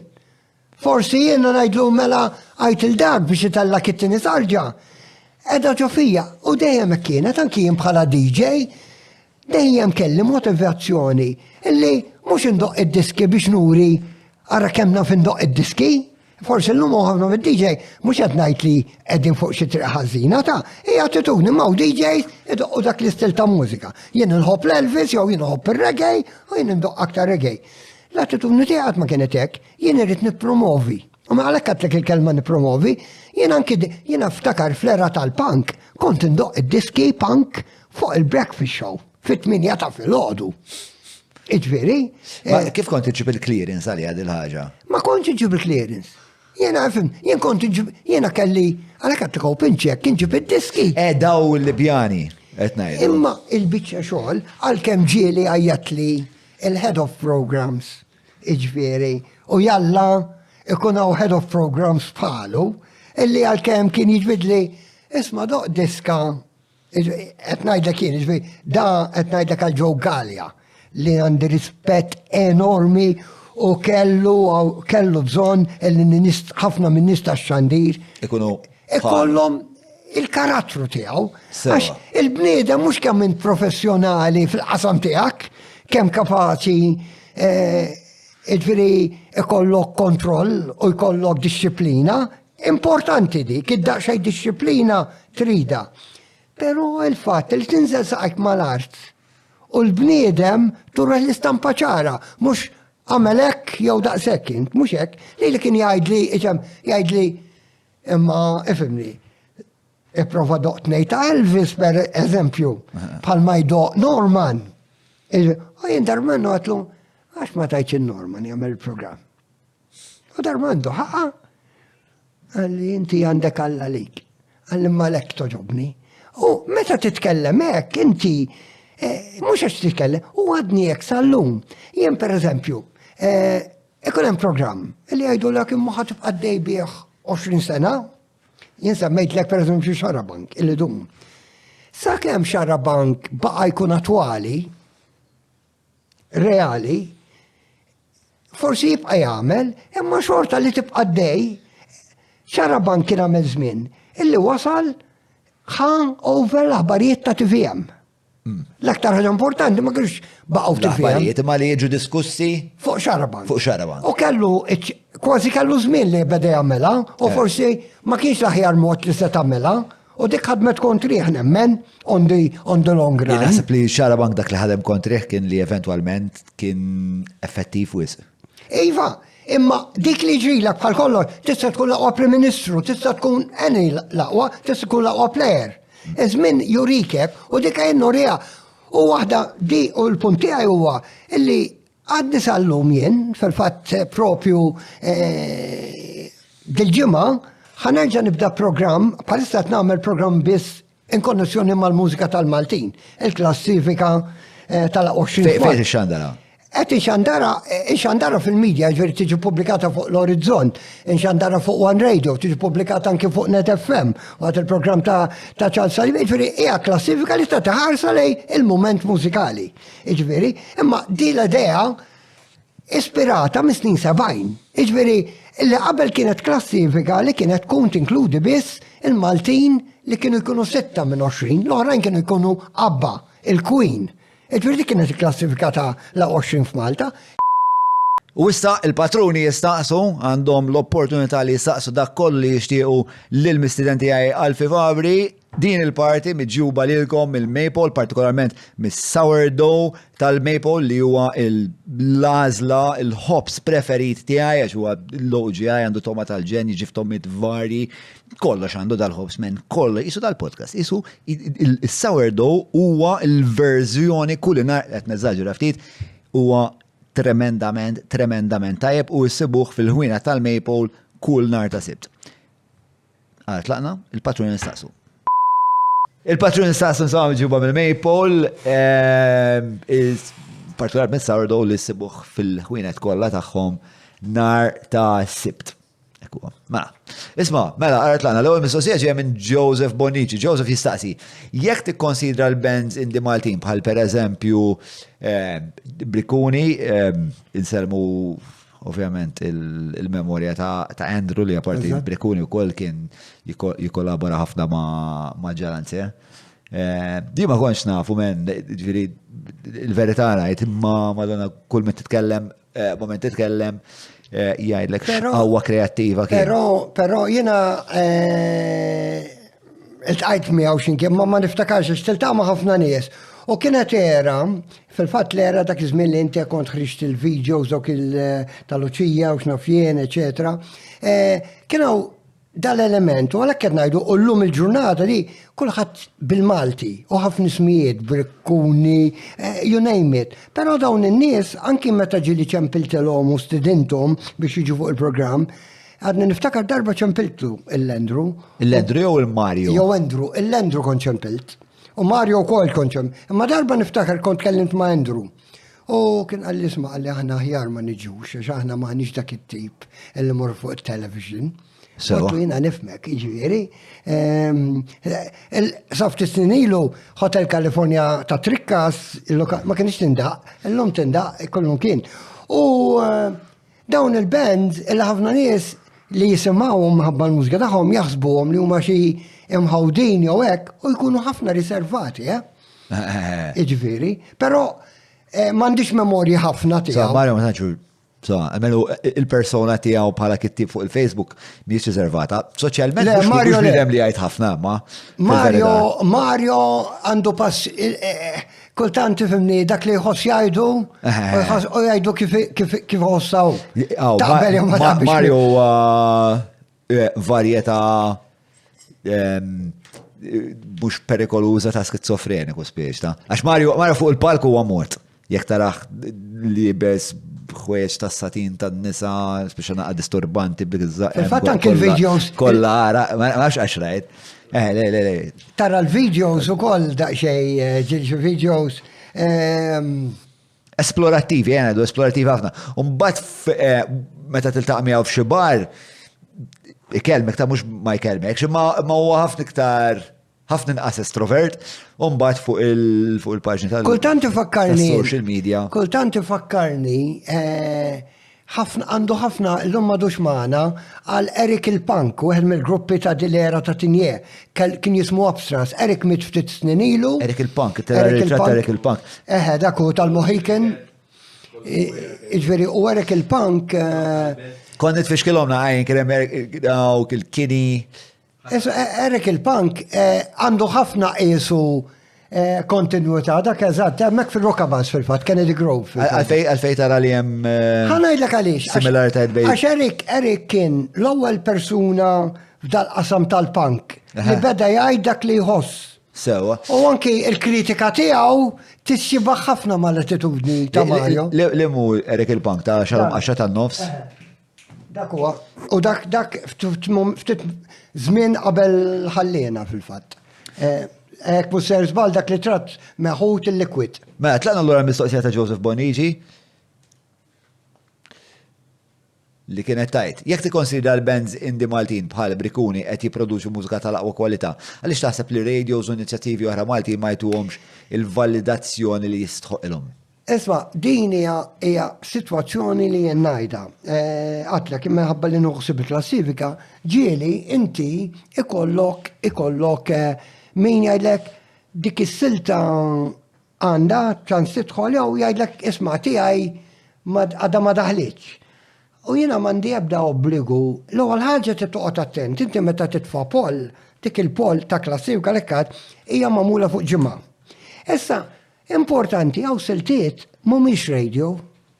Mhumiex radio friendly, anzi jaqbillek ma ddoqqhomx. Għana samilek, waħda mill-aktar popolari hija Lukanda Livonia. Qatt ma kienet radio friendly, għax ma kienx radio friendly, bizmien saret dak li saret. Sawa, issa dik irridu nagħmlu distinzjoni aħna, jien dejjem daqqajt biċċiet minna. Sewa. Issa kultant inftakar li fuq radio għandek jiddependi li ma radio. Għandek ħafna nies. Udjenza wiesa. Da' sekettajt, isma, għaliex jena għandi tiċ ħat iż-żewweċ inna foħti u hekk m'għandix indoq il-mużika tal-Brikkuni. Ma doqqiex għax mhix postajem. U jena lek ngħid. Skont l-imsiltiet, il-barta ta' Knisja bomba biex. Però nikkarantilek li siltiet ta' Brikkuni f'ċertu programmi speċjalizzati indaqqu. U hemm ċertu programmi li hemm ċertu siltiet ta' Brikkuni li forsi kellhom xi lirika jew xi botta illi forsi stajt evita. Stajt evita bħala xandar, mhux bħala artist. Jew jevitawa. Ifimni, fuq koll jien għalkemm kulħadd jaf li nippromovi l-mużika, però rrid nippromovija bil-għaqal u bi-strateġija u mingħajr attitudni li bil-fors. Ma nistax niġi nimbella lek il-mużika Maltija, għas rrid ngħidlek titiddoq il-mużika Maltija. Fil-fatt jien l-attitudni tiegħi li kont nitkellem dwarha, il-ġurnata ħadd gost illi l-mużika Maltija ġiet aċċettata b'mod naturali. Kulħadd irid ikanta bil-Malti, kulħadd irid ikanta bil-Malti. Taħseb il-kwalità tal-mużika Maltija tiebet bil-fors. Laħa ngħidlek, il-mużika Maltija fuq kollox hija l-lingwa. Hija l-mod ta' kif tesprimija, kif ir-rima tagħha, eċċetera. Ġifieri bħal poeżija. Jekk titqabbel tinżillek tajjeb, jekk xi ħadd jibda jiżgarra u kliem ma jaqbilx, tibda tweġġak, tibda ddejjek. Il-mużika dik li għandha, jekk il-kliem huma magħmulin b'xempju sabiħ, inti tikpjaċix. Ma, mistoqsija minn Kenneth li jistaqsik x'derlek minn Malta sajf. L-aktar ħaġa diffiċli għax di il-biċċa xogħol meta kont għamil dell-intervista, jiena rrid noqgħod attent, iġveri, illi ma nitfalhomx il-kelma ġoħalqhom. Sewa. Ġas jgħidu żewġ kelmiet li tfisser il-Malta żgħif. Imma mbagħad provajt dik l-intervista non edit, dik hija as life. Dik fej xandret oriġinarjament? Ma xandret imkien. Imkien, x'kien l-intenzjoni tagħha għalfejn kont qed tagħmilha? Jien naħseb mingħajr ma kont naf.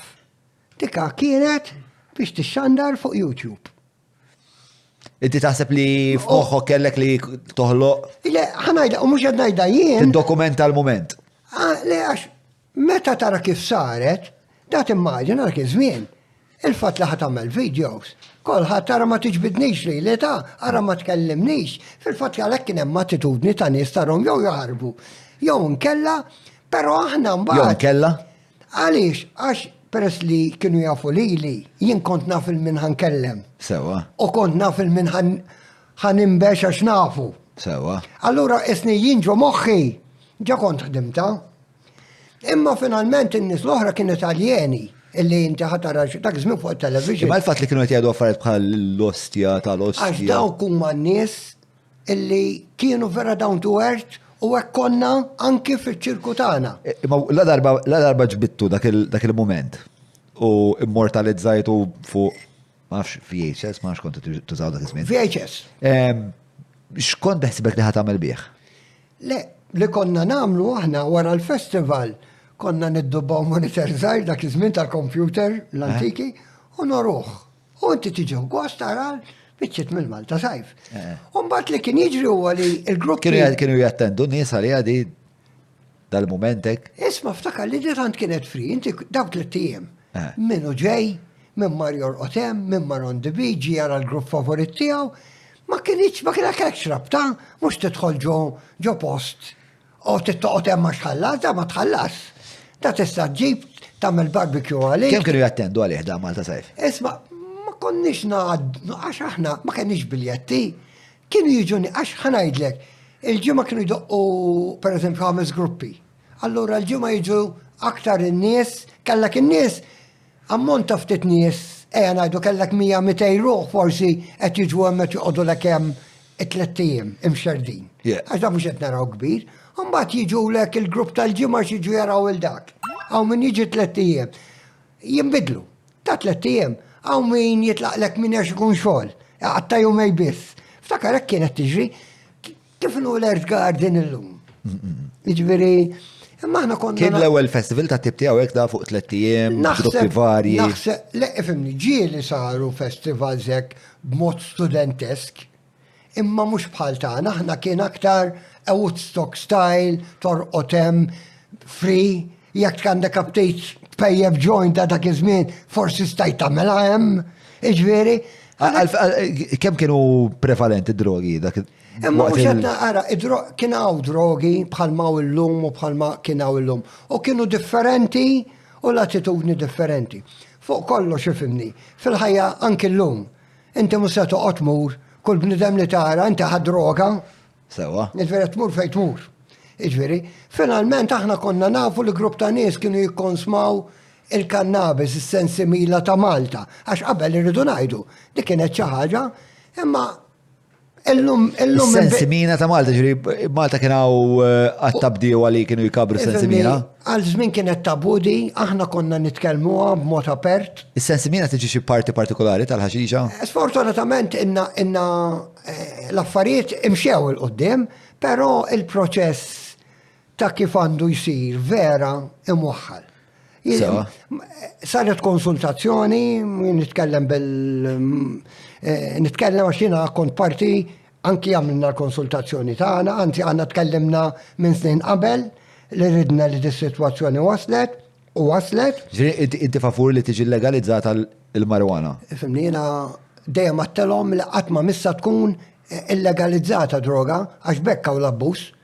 Id-droga kieku mhux illegalizzata, kieku ma kienx illegali, mawx dawn il-traffikanti. Droga dejjem kienet hekk, u din hija storikament illum il-ġurnata għalhekk id-dinja kollha fl-aħħar ikkonvertiet. Konninna ngħidulhom aħna, ara inti tbieħħa għax tqum il-flus u għalhekk għadha problema llum għax għadna ma minniex fil-livell le inti xiġifieri, issa vera.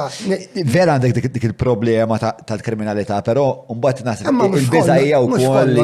Ġifieri jekk nitkellmu hekk anke il-karta il-valuta hija problema ta' inti fejn. Il-karta hija xiex?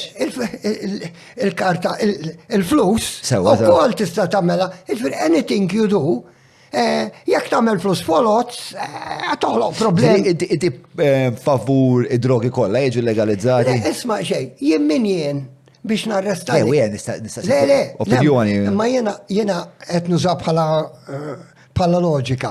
Jien biex narresta lilek għax użajt dik il-sustanza. Per eżempju użajt il-coke. Imma il-biċċa xogħol, ir-raġuni dejjem kienet b'mod stupidu. Inti ma kienux jarrestaw ka droga oriġinali għax tafu droga? Le, għax inti ħatikxef il-kriminal. U għalek għat ma waslet di, konninna najdu għadi misnin jien niftakar. Għat ma waslet? Għalek dejjem bqajna illi l-ekkim sejħa ġlida ta' droga għat meżistiet, kull ma kiena ġlida kontra traffikanti. U min se juħu l-flus, u min se jiġbet. Hija ġlieda mhux kontra droga, hija ġlieda kontra l-abbuż mill-flus. Hemm żewġ problemi li il-problema ma kienx il-problema tal-kriminalità li ovvjament tuża droga biex tiffinanzja l-operat tagħha. Imma dik mbagħad għandek il-problema soċjali wkoll. Imma ngħidu hekk, illi ġara huwa, illi inti aħna irridu ngħidu il-Karitas. Tittinżal l-kappell, jiena minn hawn insellem nies li llum m'għadhomx magħna għalli kienu jaħdmu. U ġieli kien ikonna anki batti bekki. Ġifieri, u kienu jaħdmu ma' di il-Karitas. Però l-Karitas qatt ma qalet tarrestax il-bniedem għax pejjeb ħaxixa. Anki finalment anki xi ħadd inqabad jinnaf b'anything biex ma nsemmix id-droga, għax drogi kollha anki sigarett Kien hemm wieħed beda li għamilt ma' droga u għed sigarett. Ma tagħmel sens, għax inti fuq kollox anki sigarett, kif tużaħ? Ma min tużaħ, jekk għandekx rispett għal min qed tużaħ, ma taqbel. Iġveri, tista' kull sustanza. Ifhem għaw pajjiż li issa jipprojbixxu il-bejħ ta' speċa qed jagħmlu projbizzjoni fuq is-sigaretti wkoll ma nafx Ma però jekk tagħmilha jiena wkoll, jiena xorta nibqa' ngħid. L-istanz tiegħek huwa li min juża drogi m'għandux jiġi arrestat? Le jiena ngħid ma tagħmel sens f'dawn is-snin kollha li ħloqna ġlieda u l-mafja li kien hemm u qed ngħid hekk, illum ma sarfet għal xejn. Hija ma s-soluzzjoni għalik x'inhi? Le, is-soluzzjoni issa b'din raġuni qed nersqu aktar leha. Illi inti l-ewwel ħaġa bħalma bniedem, ifhimni jekk tagħmel anything, ma rridx insemmi, imma jekk tagħmel kwalunkwe ħaġa ħażina, tista' tagħmilha. Imma li inti taħseb illi għandek għażla, aħjar milli għax ġara, dak kienet jiġri, illa matul is-snin, da min jaf kemm hawn min spiċċa l-ħabs fuq jointsa. Le, u dik naqblu li hija redikola. Imma għalhekk kienet redikola. Imma le tidher li għandek fema fuq l-affari, tidher li hija xi ħaġa li ilek tinteraġixxi magħha, allura nixtieq nkun naf. Fl-opinjoni tiegħek, jekk għandna mmexxu l-affarijiet u l-qudiem skontok, kif jimxu l-qudiem? Mela, qed naqblu żgur li jekk tinqabad fi triq joint bla sens li naħlu dak il-ħin u naħlu r-risorsi bla sens. Però xem iktar minn hekk li jidħol fis-somma biex ikollna bħala soċjetà relazzjoni aħjar ma' droga. Irridu ngħidu, ġifieri di mhix problema tagħna Malta, hija problema dinija. Li ġara huwa illi fl-aħħar snin ma kienx problema ta' droga, kienet problema tal-flus. Min se jdaħħal l-aktar flus u jara lil dak il-kartell joqtlu biex joħodhom hu. Blajnuna ta' ħaddieħor. U hekk imxiet, issa mhux qed ngħid li l-awtoritajiet kollha huma kompliċi f'dal-qasam, però xi ħadd ħasbal darba. U dak iżbal irridu nirranġaw fl-imkien. L-imkien l-iżbal? L-iżbal li matul is-snin kienu jarrestaw min jaf kemm waqfu attivitajiet, min jaf kemm għalqu wienet, hawn min ħadullu l-liċenzja, għasabulu joint, hawn min hawn sabulu hekk, anke jekk sabulu anything. Għax ma samix. Ma jekk sabulu pereżempju kilo coke. Dik mod ieħor. Dik bħal meta bħal ħanajdlek, jekk isibulek jien naf kutrabandu ta' sigaretti container. Mod ta' kif jerġgħu jekk xi ħadd sabulu ammont ta' droga, kannabis, anke jekk kokaina, imma inti tidderizza. B'dak il-mod indaqs, għax inti qed toħloq kriminali A1, kriminali A2 toqgħod tagħmilhom. Bdej dil-biċċa xogħol. On the long time tinduna. Ma naħsbu jiena naħseb li soċjalment. Mhux faċli, Fis-sens li jiena kontra biex jiena nifhem li l-użu ta' sigaretti huwa ħażin. U li wasal għal ħafna mwiet, u naħseb li wasal għal ħafna iktar mwiet mill-li twasal per eżempju il-kokaina. Imma wkoll naħseb li għandna dik is-somma għax ovvjament hawn ħafna iktar nies li jużaw is-sigaretti milli jużaw il-kokaina. Jiena naħseb li soċjetà fejn tipprevali iktar il-kokaina hija soċjetà problematika ħafna. Però John, u dina. U rridu nsibu mod li nrażnu. Għasa inti qed tgħid li forsi jekk ma niprojbixxuhiex titleftit mill-faxxinu tagħha jekk qed nifmek sew u għal daqstant in-nies ma forsi ma jibqgħux fittxu daqskemm ifittxuha.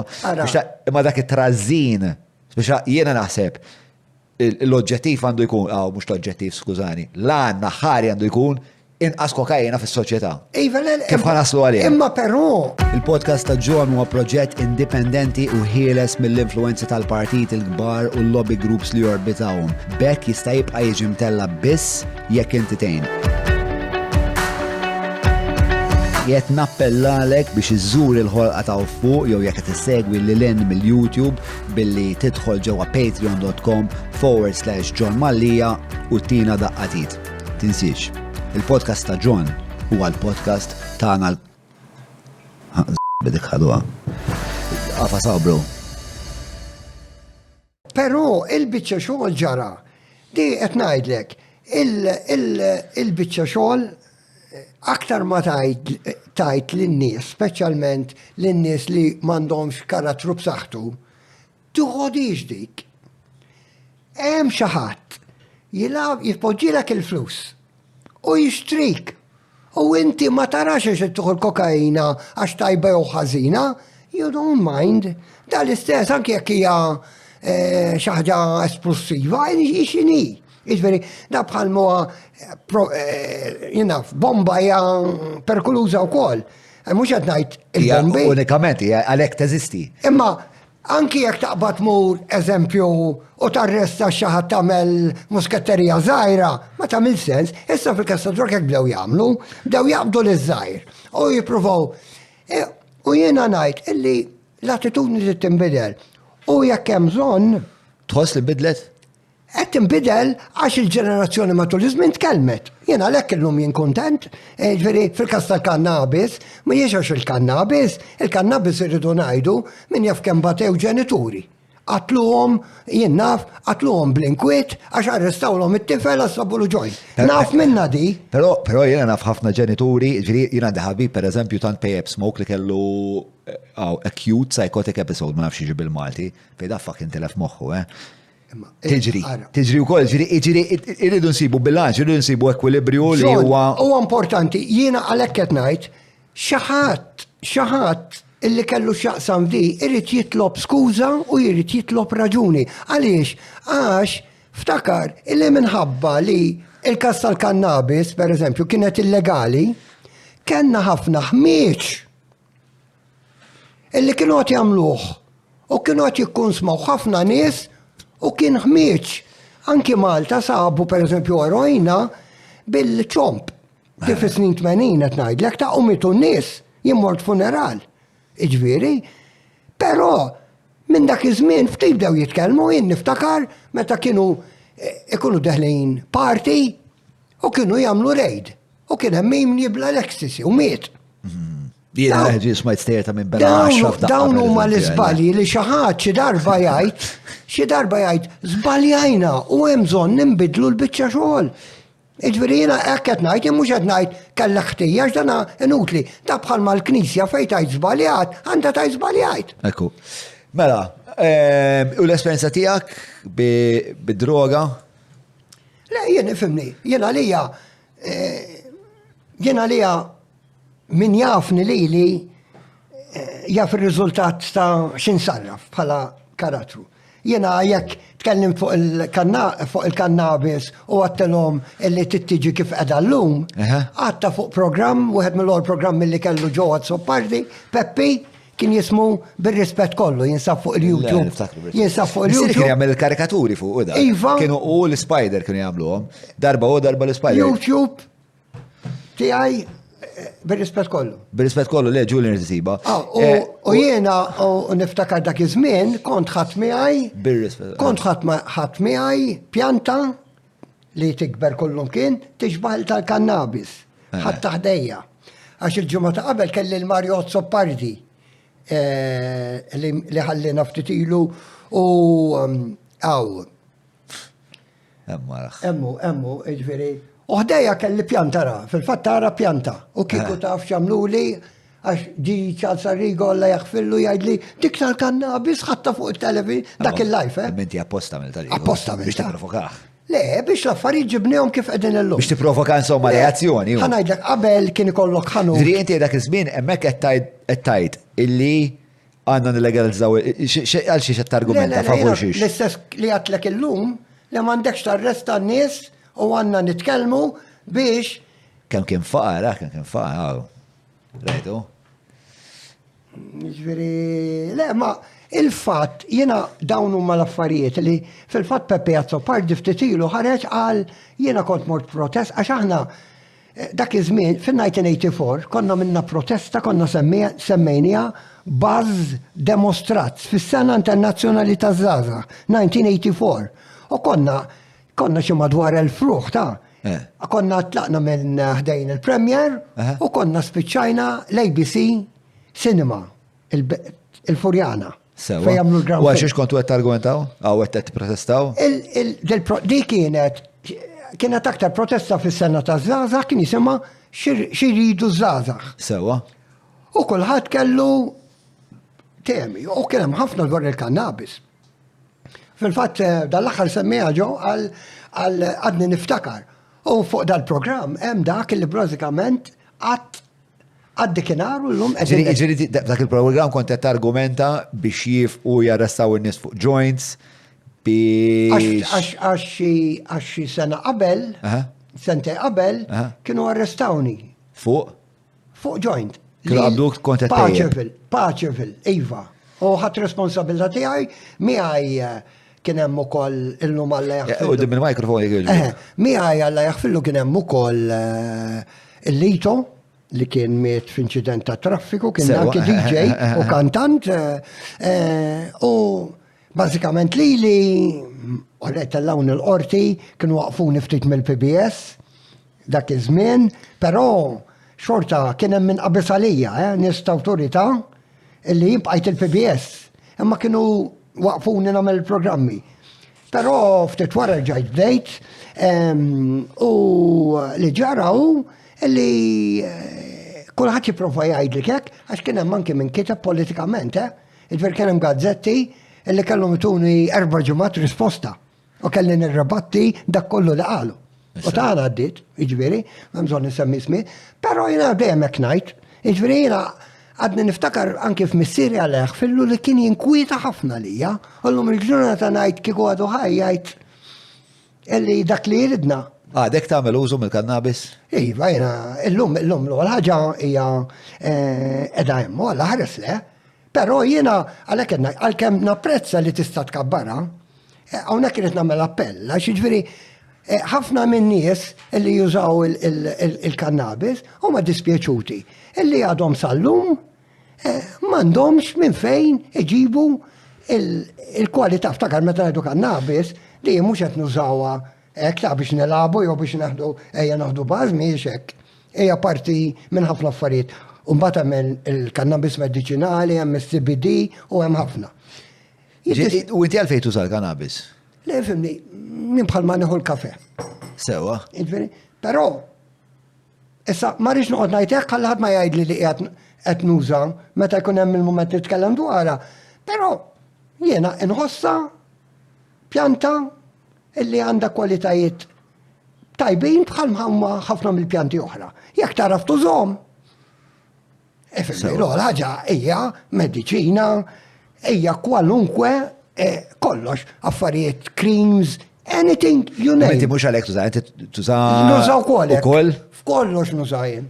All right, anki ikel għaw illum, kollox jiġifieri, imma nuża, x'im m'għandix update, per ma jfissirx, illi rrid impejjeb u ma rridx impejjeb kollox. Jiġifieri, u anki jekk ma mpejjeb m'hemmx kwistjoni, aħna tista'. X'ibta kannabis tħobb pejjeb? Ifimni, normalment aħna illum u ħafna, meta tgħid kannabis. Lejja, varja ħafna lejja għalhekk tinsaqsi. Il-problema mhux x'nixtieq impejjeb, jew x'nixtieq inkabbar. Illi m'għandniex għażla. Jiddispjaċina. Illi inna sentej, ħdimna tant snin biex nippruvaw nġibu Ma bħalissa tista' tkabbar id-dar kif inhi fil-liġi. U aħna ma nistgħux inkabru Aħna nistgħu niklu t-tadam. It-tadam legali, ħanqogħdu nkabru t-tadam.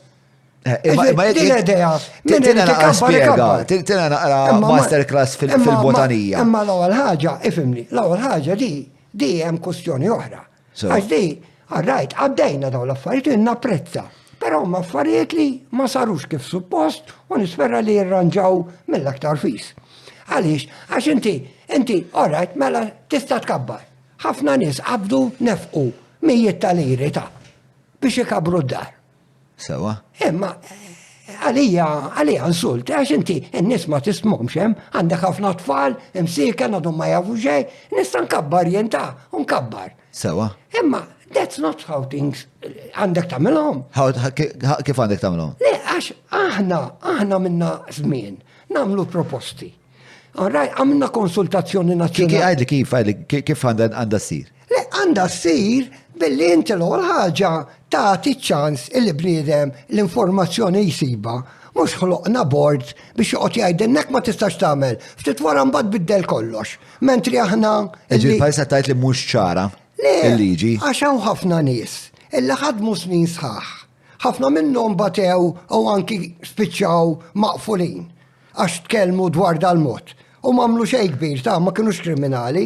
U flok smajna minnhom daw, smajna b'nies illi m'għandhomx informazzjoni. Ma tittajdi xin il-problema. Il-problema. Li ma smajniex minn dawn nies ma x'kienet l-informazzjoni li kellhom ituna dawn il-problema li aktar irranġajnija biex tkun edemmek kummerċjali. Sewa. All right. Ma jek tista' tkabbar id-dar, ma fiex flus. Imma fimni. Qed nitkellem mill-ignoranza tiegħi, ġifieri. Isma' daqsxejn. Jekk tista' tkabbar it-tadam id-dar, jew t-tuffieħ, jew anything. Imma għandek somma ta' volumi hemmhekk, jekk jiena nista' nkabbar id-dar, trid tispjegali. Ħansaqsik. Mela, jien ovvjament ma nistax inkabbar biżejjed tadam id-dar. Speċjalment jekk noħġu xi appartament biex nitma' l-familja. Biex nitma' l-familja sewa. Imma kannabis, jekk x'inhu l-limitu? Ma 3 pjanti, le? 4 pjanti. 4 pjanti, jinġili rajt 4 pjanti, issa fuq għajnejja 4 pjanti jibbastaw biex iġibuni ħara għal tal-inqas sena. John, l-attitudni ta' kif tuża l-kannabis biex kulħadd juża bħala iġibuna ħara. Le, ma ġifri aħseb wara jekk kull marit nagħmel indawwar joint u noqgħod pjaċir bih. L-ewwel ħaġa għalhekk qed ngħidlek min ikollu esperjenza ta' hija taħħet nipprova nitkellem. Min ikollu esperjenza f'qosma differenti. Aħna ddejna libes u l-kwalità, ġifieri meta semmejtlek is-sensimila ta' Malta hija waħda minn l-ifjen. Kisser kull ma wara bibu dejjaqtu, sabbataw. Ġveri, il-kwalitajiet ta' ċertu sustanzi, jien mhux qiegħed ngħidlek u laqqas irid noqgħod ngħid dik tajba u dik mhux tajba u dik toġobni. Jiena dejja xi ħaġa personali li qed ngħid aħna kellna bżonn riforma. Ma fejn ma tgħidlix li jiena toġobni s-sativa pereżempju. Iva, ma ngħidlek, nista' ngħidlek. U jekk tgħidli jekk torini dal-prodott ta' aħna għamilna żmien anki, pereżempju, għaw bottijiet tista' tixtri, ġviri, u hemm minnhom sativa u oħrajn. Indikaw. U tibqa' sejjer, u ħafna jiena lek nibdelt fixkilhom tant hemm. Imma però wansi li tidra tiegħek inti, l-ħaġa inti ma jkollokx aktar problema huma jtuk bħal kollox, bħal meta ma tkunx il-birra favorita tiegħek, forsi tamlek aktar tereq, jew affarijiet hekk. Dawn huma l-affarijiet li ftakar li di għandha ħafna effetti fuq li kelli tiekol, fuq it-toma, dawn huma kollha partijiet mill-affarijiet illi tagħmilhom. Mhux qed ngħidhom biex xi ħadd jagħmilhom, qed ngħidhom għax aħna nafuha. Li ġara jiena ngħid kuntent immens li din l-idea illi biddinna dell-attitudni ma dekx tar-resta n-nies, eccetera.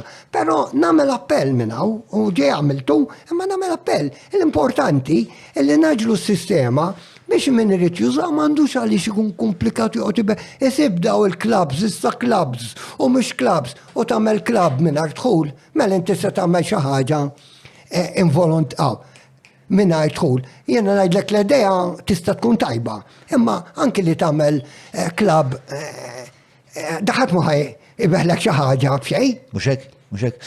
Element kummerċjali, jiena kif nara għandek żewġ toroq, jew l-element kummerċjali li ovvjament speċjalment tinċentiva għal dak li jkun biex jiftaħ intrapriża biex minna jkun jista' jagħmel profitt, ikun jista' jagħmilha sostenibbli u bħal kull intrapriża oħra fis-suq.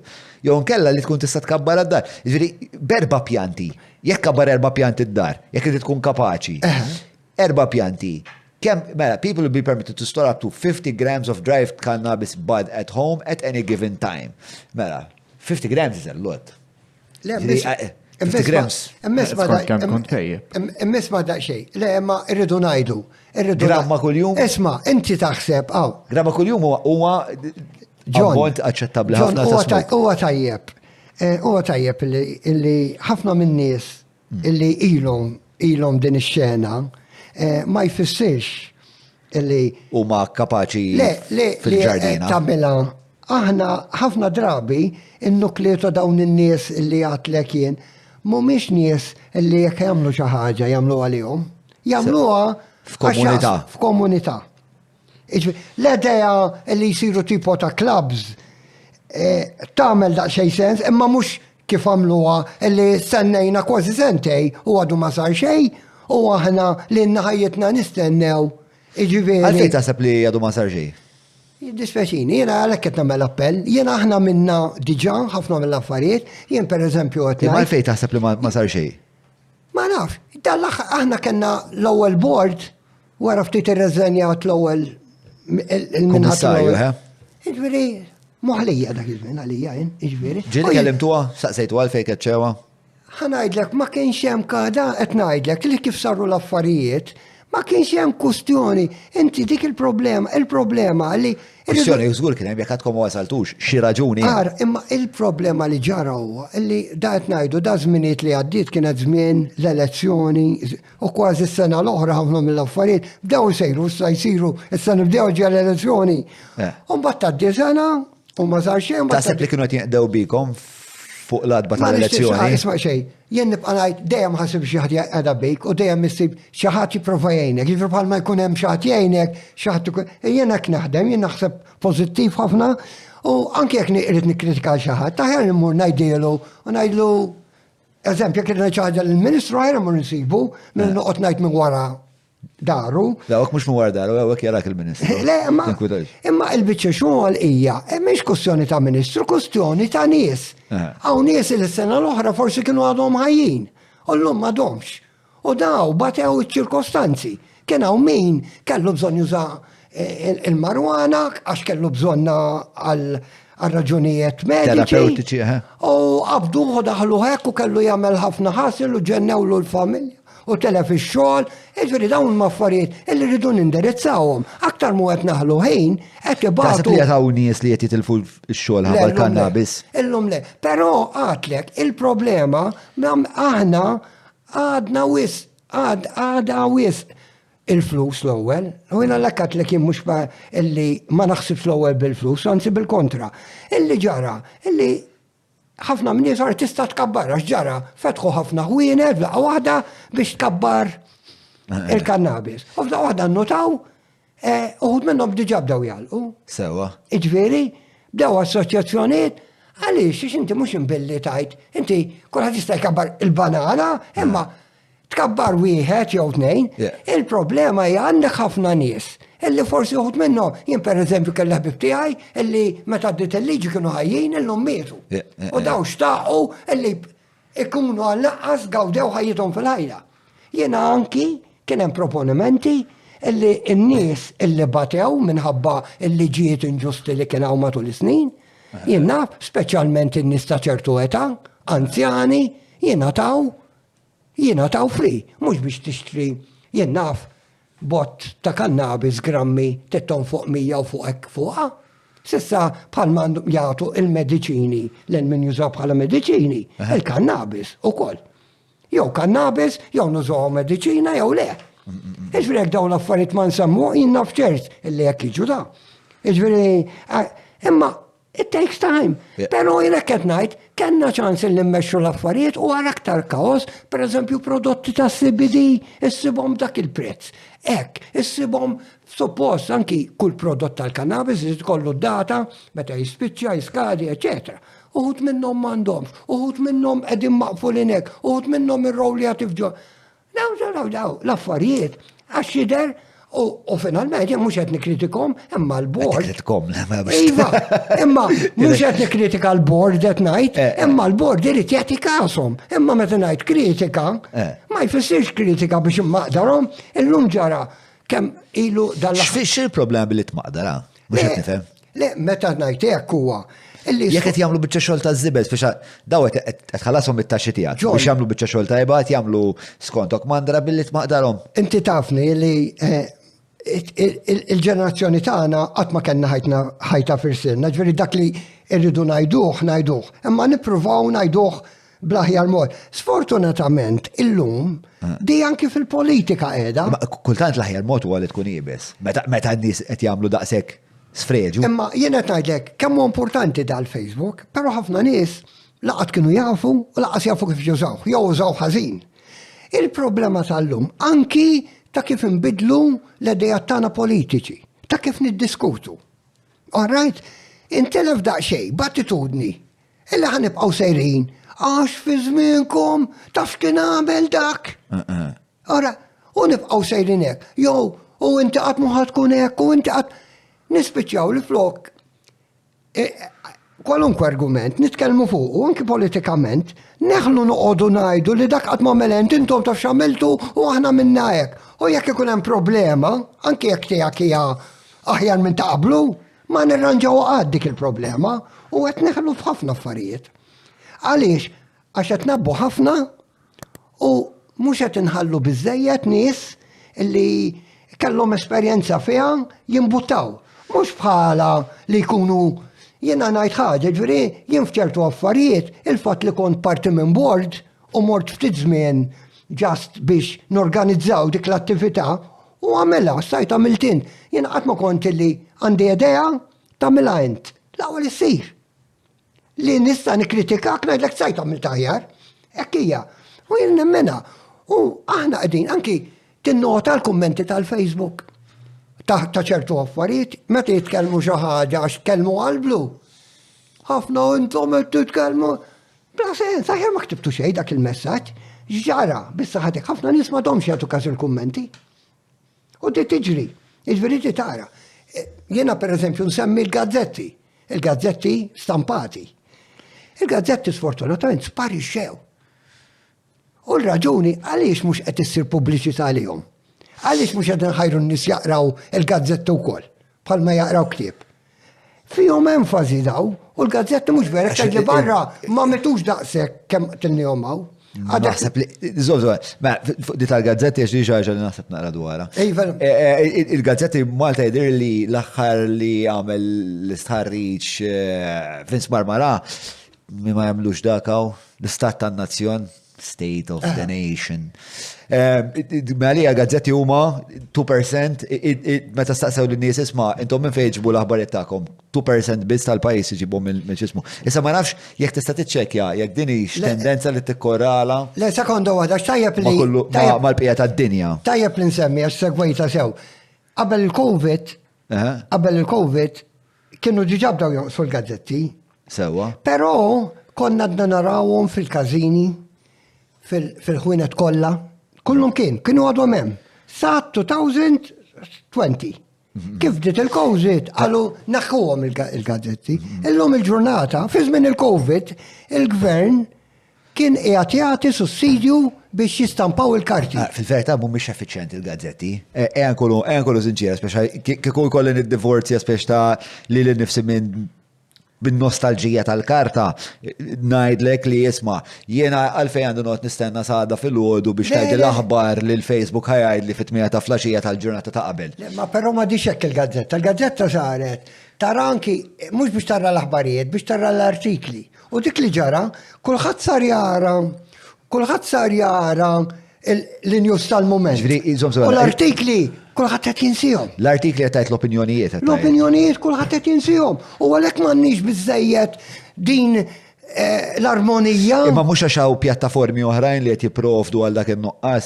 Jiġifieri, pereżempju, it-Times stess għandu sezzjoni fuq il-faċċata tiegħu fuq l-internet fejn inti tista' tmur tara l-opinjoni ta' ħafna mill-opinjoni tista'. Imma però qed ngħidlek id-differenza u din ara għax jiena wkoll kulturalment pereżempju l-każini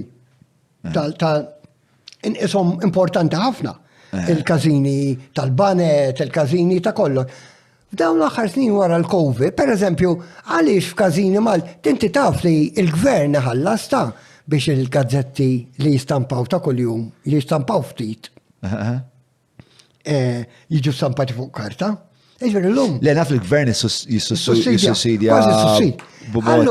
Allura. Li ma naqbilx miegħu, ġviri biex ikun. Le, ma daqxej. Imma jennajt, li kieku l-gazzetti ta' kuljum, l-4 li għanna. Għanna qas jitqasmu fil-kazini u f'postijiet. Iġviri, anki jħajru l-ħujienet, daw li għandu coffee shop, għax il-lum il-ġurnata kważi armejna għluħat tittoħroġ barra fi triq biex toħu kafe, jow tikol. Imma qabel dawk il-postijiet intimi, tmur issib gazzetta, tifhimni, anki l-ġurnata tiegħek tibdija differenti, għax inti ħafna darbi ma tmux biex tara l-aħbarijiet kif konna qabel dawk rajthom diġà, jew smajthom fuq ir-radio. Inti mort biex tikseb aktar informazzjoni aktar għarfien fuq xi ħaġa li U ġrat. l-gazzetti tuhom, u dima ma jtuhomx. Per eżempju, jekk ikun hemm ċertu klassifiċi ta' Però fuq is-social media sib ħafna nies Iva. li jagħtu l-opinjoni. Anki hemm il-YouTube. Issa jista' jkun li forsi u għanda l-element pozittiv u l-element negattiv. Iva. Ġiri l-fat li kulħadd jista' jagħti l-opinjoni tiegħu fuq il-Facebook. Kollok nies pereżempju naf minn Alfred Sant, tal-Manuel Delija, Malija, l-Jeremy Camilleri li nagħtu l-opinjoni tagħna. Però żgur li f'dik il-popolazzjoni ta' nies li jagħtu l-opinjoni hemm min jagħti opinjoni li aħjar da alla ma tkellem xejn. U forsi naf minn meta it-Times u it-Torch or whatever kienu jagħmlu din jagħtu spazju għall-opinjonisti, forsi hemmhekk kellek l-editur li kien ikollu għajn naqra iktar mill-quma. Jien niftakar. Però wkoll dak l-editur qiegħed jiċċensura mhux għax mod ġifieri despotiku opinjonijiet li ma kienx għal Facebook, li ma kienx għall-esplużjoni tal-medja soċjali qatt ma konu nafuhom. U għalhekk naħseb li għaw titjib jiena Le. fl-aħħar mill-aħħar it's a net positive fl-aħħar. Kollox huwa sinjali tal-mument dawn. U rrid ngħid, jien niftakar żmien fejn tikteb ittra. Jien naf biex tirranġa bozza fuq gazzetta, l-għada jiġu jirranġawha. Tant kienet effettiva. Illum ftit ilu għadna jien il-Facebook nibqa' ngħid inqisu bżonn już ħafna. U speċjalment il-kelma share. Il-share hija xi ħaġa li taqsam. Jien anke jiġri ħajti nibbaża anke fil-mużika, xogħli nixxerja l-mużika jien biex nipproponi Bdejt biha. Iġveri l-kelma share li import. Però x'ġara, donnom in-nies mhux qed jużaw il-Facebook għal din l-attitudni, aktar qed jużawh għal affarijiet il-massa. Hija varjata, ġifieri il-massa dejjem il-massa ħatkun. Ġifieri il-massa dejjem bil-limitazzjonijiet tagħha, bil-proklivitajiet tagħha. Il-gazzetta li kieku insir inċentiv li għall-inqas ġo ċertu ħwienet, ġo każini tal-banda Maltin. Is-siba hemm. Għari, jiena titkellem reċentament. Flok jarmuhom, daw jarmuhom ħafna minnhom. Qed nitkellem ma' nies tal-banda ma da nies tal-każini naħseb mill nista' nieħu li hemm bżonn li l-każini tal-banda jingħataw iktar attenzjoni min-naħa tal-gvern biex jerġgħu isiru għalkemm ma nitkellimt jaħseb li mhux possibbli nerġgħu immur lura f'dan iż-żmien. Fejn inti kellek epoka fejn daw il-każini kienu jservu ta' ħabs kulturali. Fejn kienu l-ikbar skejjel pereżempju tal-istrumenti tal-mużika. Kważi kunsilli ċiviċi kienu. Eżatt. Aktar qabel ma kienx hawn, jiġifieri għalkemm kien hawn storja, il-Ħamrun kellhom kunsill ċiviku ilu. Jiġifieri, imma pereżempju il-ħwienet tara bħalma tara jinnaf la Valletto, l-Istilla, huma xi ħaġa kważi ta' livell kulturali Malti. U jiena għalhekk ngħid illum il-ġurnata tmur il-każin u jgħidlek għall-ikel bħalissa ħi. U jiena jgħidu l-nies, jiena jgħidu l-perbeltin. Mux tipo li kontettajt inti u li żmien ibiddel. Imma jiena rajt bniedem li ftit qabelat għalli samani ngor xaħġu fuq il-belt, fuq li qed nitfaw l-aktar mill-li tiflaħ. U da għalli mux aħjarek għalli għamet il-belt. Għajna tlux għamet, għatlu jina lija kif għatlilek, il-nies, il-beltina għajmu għal-belt, mux il-komunità jiġveri kummerċali, u ftit wara mill-liek, kważi jikpita. Għalli laqqas fadlinna fejn immorru nitkellmu bejnietna l-beltin. U fil-verità vera. Il-problema mhux il-beltin. Imma dat ngħidlek. Hija ma' Malta kollha. Imma l-beltin li fadal, li fadal ħafna minnhom huma l-anzjani. U tibda tara jien pereżempju mmur f'ħanut partikolari immur hemm dejjem. U tieħu gost li tiltaqa' man-nies. Li mur ħanut? Il-ħanut qiegħed Croce Bonaci insemmilek li għati triq ta' Ġizu. Wieħed mill-aktar Kantoniera ma' Ara, il-belt. Ma' strada merkanti. Il-belt u mhux kustjoni ta' daw, per eżempju, il-belt għandek bħal mużeum bar illi għandu storja antika. Reġa Felaħ, per eżempju, tipu ta' Gambrino, daw għat insemmu. Għunet li kienu hemm qabel u kienu parti mill-istorja ta' qabel kif żvolġit il-belt. U jena meta morem, l-għura ħaġa, it-toma tal-affarijiet baqat l-istess. it-tieni hija ġewwa. It-tieni nħossni f'komunità, in-nies ikellmuk, in-nies jgħidulek bum, eċetera. U jiġu anki żgħar. Jgħidulek, jiġifieri, u tara illi anke meta tmur, tħoss li l-ikel għadu hemm kif ikun. Mhux tmur kolt tafak barra, hemmhekk, jiġifieri u ma tafx dak u tħossu anki l-ikel tmur taraħ u taf x'qiegħed tiekol.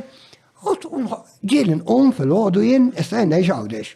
Naqbad il-fosferi u fit-3 15 minutes qiegħed il-belt nieħu kafe u dik il-likla li rrid. Fej waslek għal-fosferi? Fejn tal-is, eżatt taħt il-lift. U mal-fosferi tikbiljet tal-lift. Sewa? U titla. Kemm jiswa l-fosferi? Fimni, jiddependi, hemm żewġ. Il-brackets. Le, għax aħna residenti, aħna residenti it-trip one way u għaxi 2.25. Sewa. Mela, isma, biċċa fact check li ritnati fuq il-gazzetti li hija 3% mhux 2%. U tal-imsena kien dak l-istħarriġ li bdejturini? 2021. 2021 u probabli sa' din xi 2%. Deka fil-fat kien ħarriġa wkoll fil-fat l-lum hemm it-tfal ta' D'Amato. Li Anthony D'Amato jibqem u fuq ta' Taximeri. Eżatt, il-fact check l-oħra hija li batna lil Tony Sant u skont Tony Sant l-aktar single li qatt inbiegħet f'Malta kienet ta' Taximeri. Issa dik ovvjament. L-aktar album probabbli huwa s-siri doppju li kienu ħarġu l-extend tal-miliet. Iva, deka naqbel miegħek. U Kemuna Airways fej pjazza? Imma deka wara, tinsiex. Niftakar kulħadd kellu Kemuna Airways. Nisma' xejn, hekk qed ngħidu. Kemuna Airways kulħadd kważi kellu l-kazett u s-CD. Ekku. Fil-karozza, għax qed ngħidu hekk. Fil-vant tal-iskola. Però ma tistax tipparaguna mal-extend għax ħareġ qabel. Sewa. L-ewwel ma ħareġ verżjoni ta' double CD. Ħaġa li kważi ħadd qatt m'għamilha. Jiġifieri. U kien wieħed mill-ewwel CDs. Dak kien wieħed mill-ewwel CDs li kienu pubblikata. U anki Pawlu ta' Malta li kien musical. U mbagħad wara ħarġu il-Getting Closer u l-Flying Alligators u mbagħad ftit wara hemmhekk bdew is-CDs jien niftakarhom sew Maltin. U mbagħad l-ikbar hit għax irridu ngħidu dak qed nitkellmu fuq album tal-miliet bil-fors. Għax ftakar l-extend għadu sal-lum jinbieħ. Dak huwa l-akbar album tal-miliet.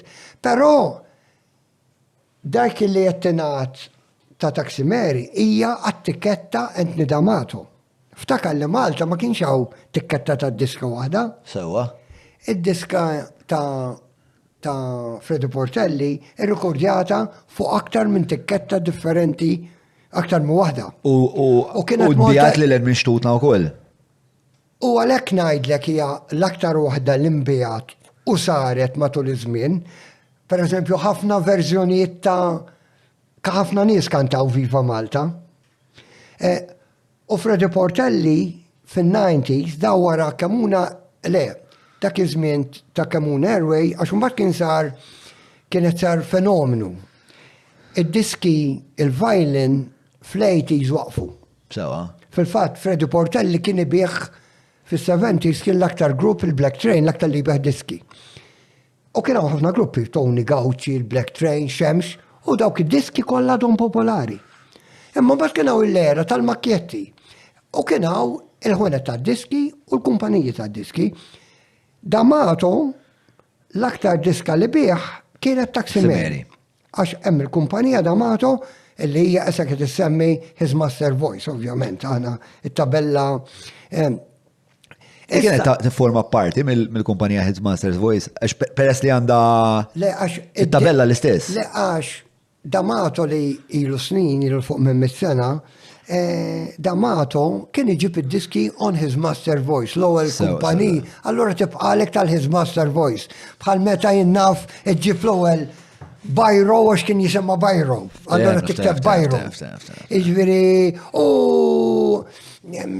diki illi tara. Pero Viva Malta, una laqem, kienet fuq mill-Malta disk. U Freddie Portelli għax sar fenomenu fi snin design. Sewa. Is-CDs. Wara dawk l-ewwel CDs li kienu inizjali, kienu kumpanija jisima KTA, li kienet immexxija minn Difesa, minn Godwin Uħuħ. Dak iż-żmien qabdu kważi lil Freddy Portelli u qalu le nirrekordjaw il-hits tiegħek mill-ġdid minn Robert Longo li kien idoq mal-Mirax, wieħed mill-aqwa kitarristi u producers li għandna. Kien mal-Mirax ta' John Vella biex tifhimni li għamil is-sound. John Vella Zarb. John Vella Zarb. U għamlu l-sound. Eżatt. Dak kien jagħmel il-sound tal-Malta Sajf. U Freddy Portella ħareġ. John Vella Zarb kien jagħmel il-sound tal-Malta Sajf. U kien jiġitar, tiġbidlu d-deħ. Ma importa. Imma intajjeb l-insammi da ta' Viva Malta, Freddy Portelli ħarġulu CD double. Kif ħareġ Freddy Portelli double CD? Kien l-aktar CD l-imbieħ u kienu jbijaw kazett ta' fin-90, fl-aqwa ta' CD. Meta kulħadd kellu CD u CDs kienu jimbijaw bħal pastizzi. Iġviri. U kif ħareġ Freddy Portelli l-kantanti kollha Maltin ħarġuhom fuq CD u kien hawn boom tal-mużika Maltija. Xalih. Isma' fuq dik in-nota ħana għaddi l-xaddira għalina u illum. Kienet ferm interessanti, tajtna bieċa mill-istoria għannu ħafna xie proċessaw il-nis. Sperla ħad baz maħna. Jena, nħosni kom, dattilkom għaw, nħosni fl-atmosfera ta' dejjem kont, jena meta tilkom jemma jamiex bija l-lussu, joġobni l-lussu, mbagħad toġobni s-sempliċità. U kultant fejn ara l-lussu niprofa nżiddaq xej sempliċità, għax dik is-sempliċità toħloq l-armonija. U għonek nħosni komdu ħafna. Ħosok home. Home. Għaw xalieħ. Mela, isma, qabel ma nagħlaq nixtieq nirringrazzja lil dawk l-azzjendi li jgħinuna li sponsorjaw dan il-podcast u allura nkun nista' nkomplu nagħmluh.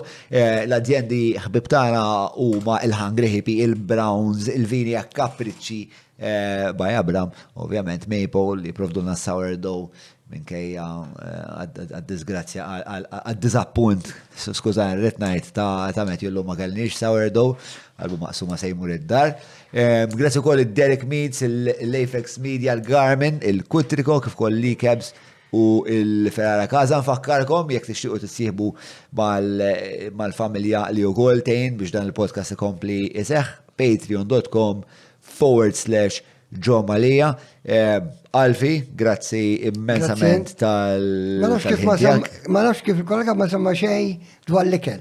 Dwar l-ikel? Xawt kan dwar l-ikel. Għamet konti t-semmi l-sponsors, l-patrons. Mista drajta Max ma kien nistawerdu xorta weġġat. Le, xorta, dak huwa l-iktar ħaġa li sejħu miegħu id-dar il-lejla Matthew u li ħajbat li messaġġi rrabjati għada fil-ħodu, ħajrapportani l-HR, ħajrapportani l-Labor Office li jena l-lejla il-Matthew ma tmajtux. Eżatt, jaf tispiċċa bla kumpanija forsi biex nitmaw il-Matthew għalla ħares ikollna nitmaw il-Matthew żgur nispiċċaw bla kumpanija.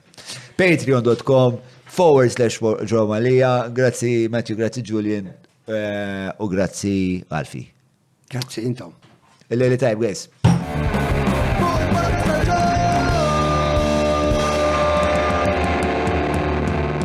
Mela, tlaqna?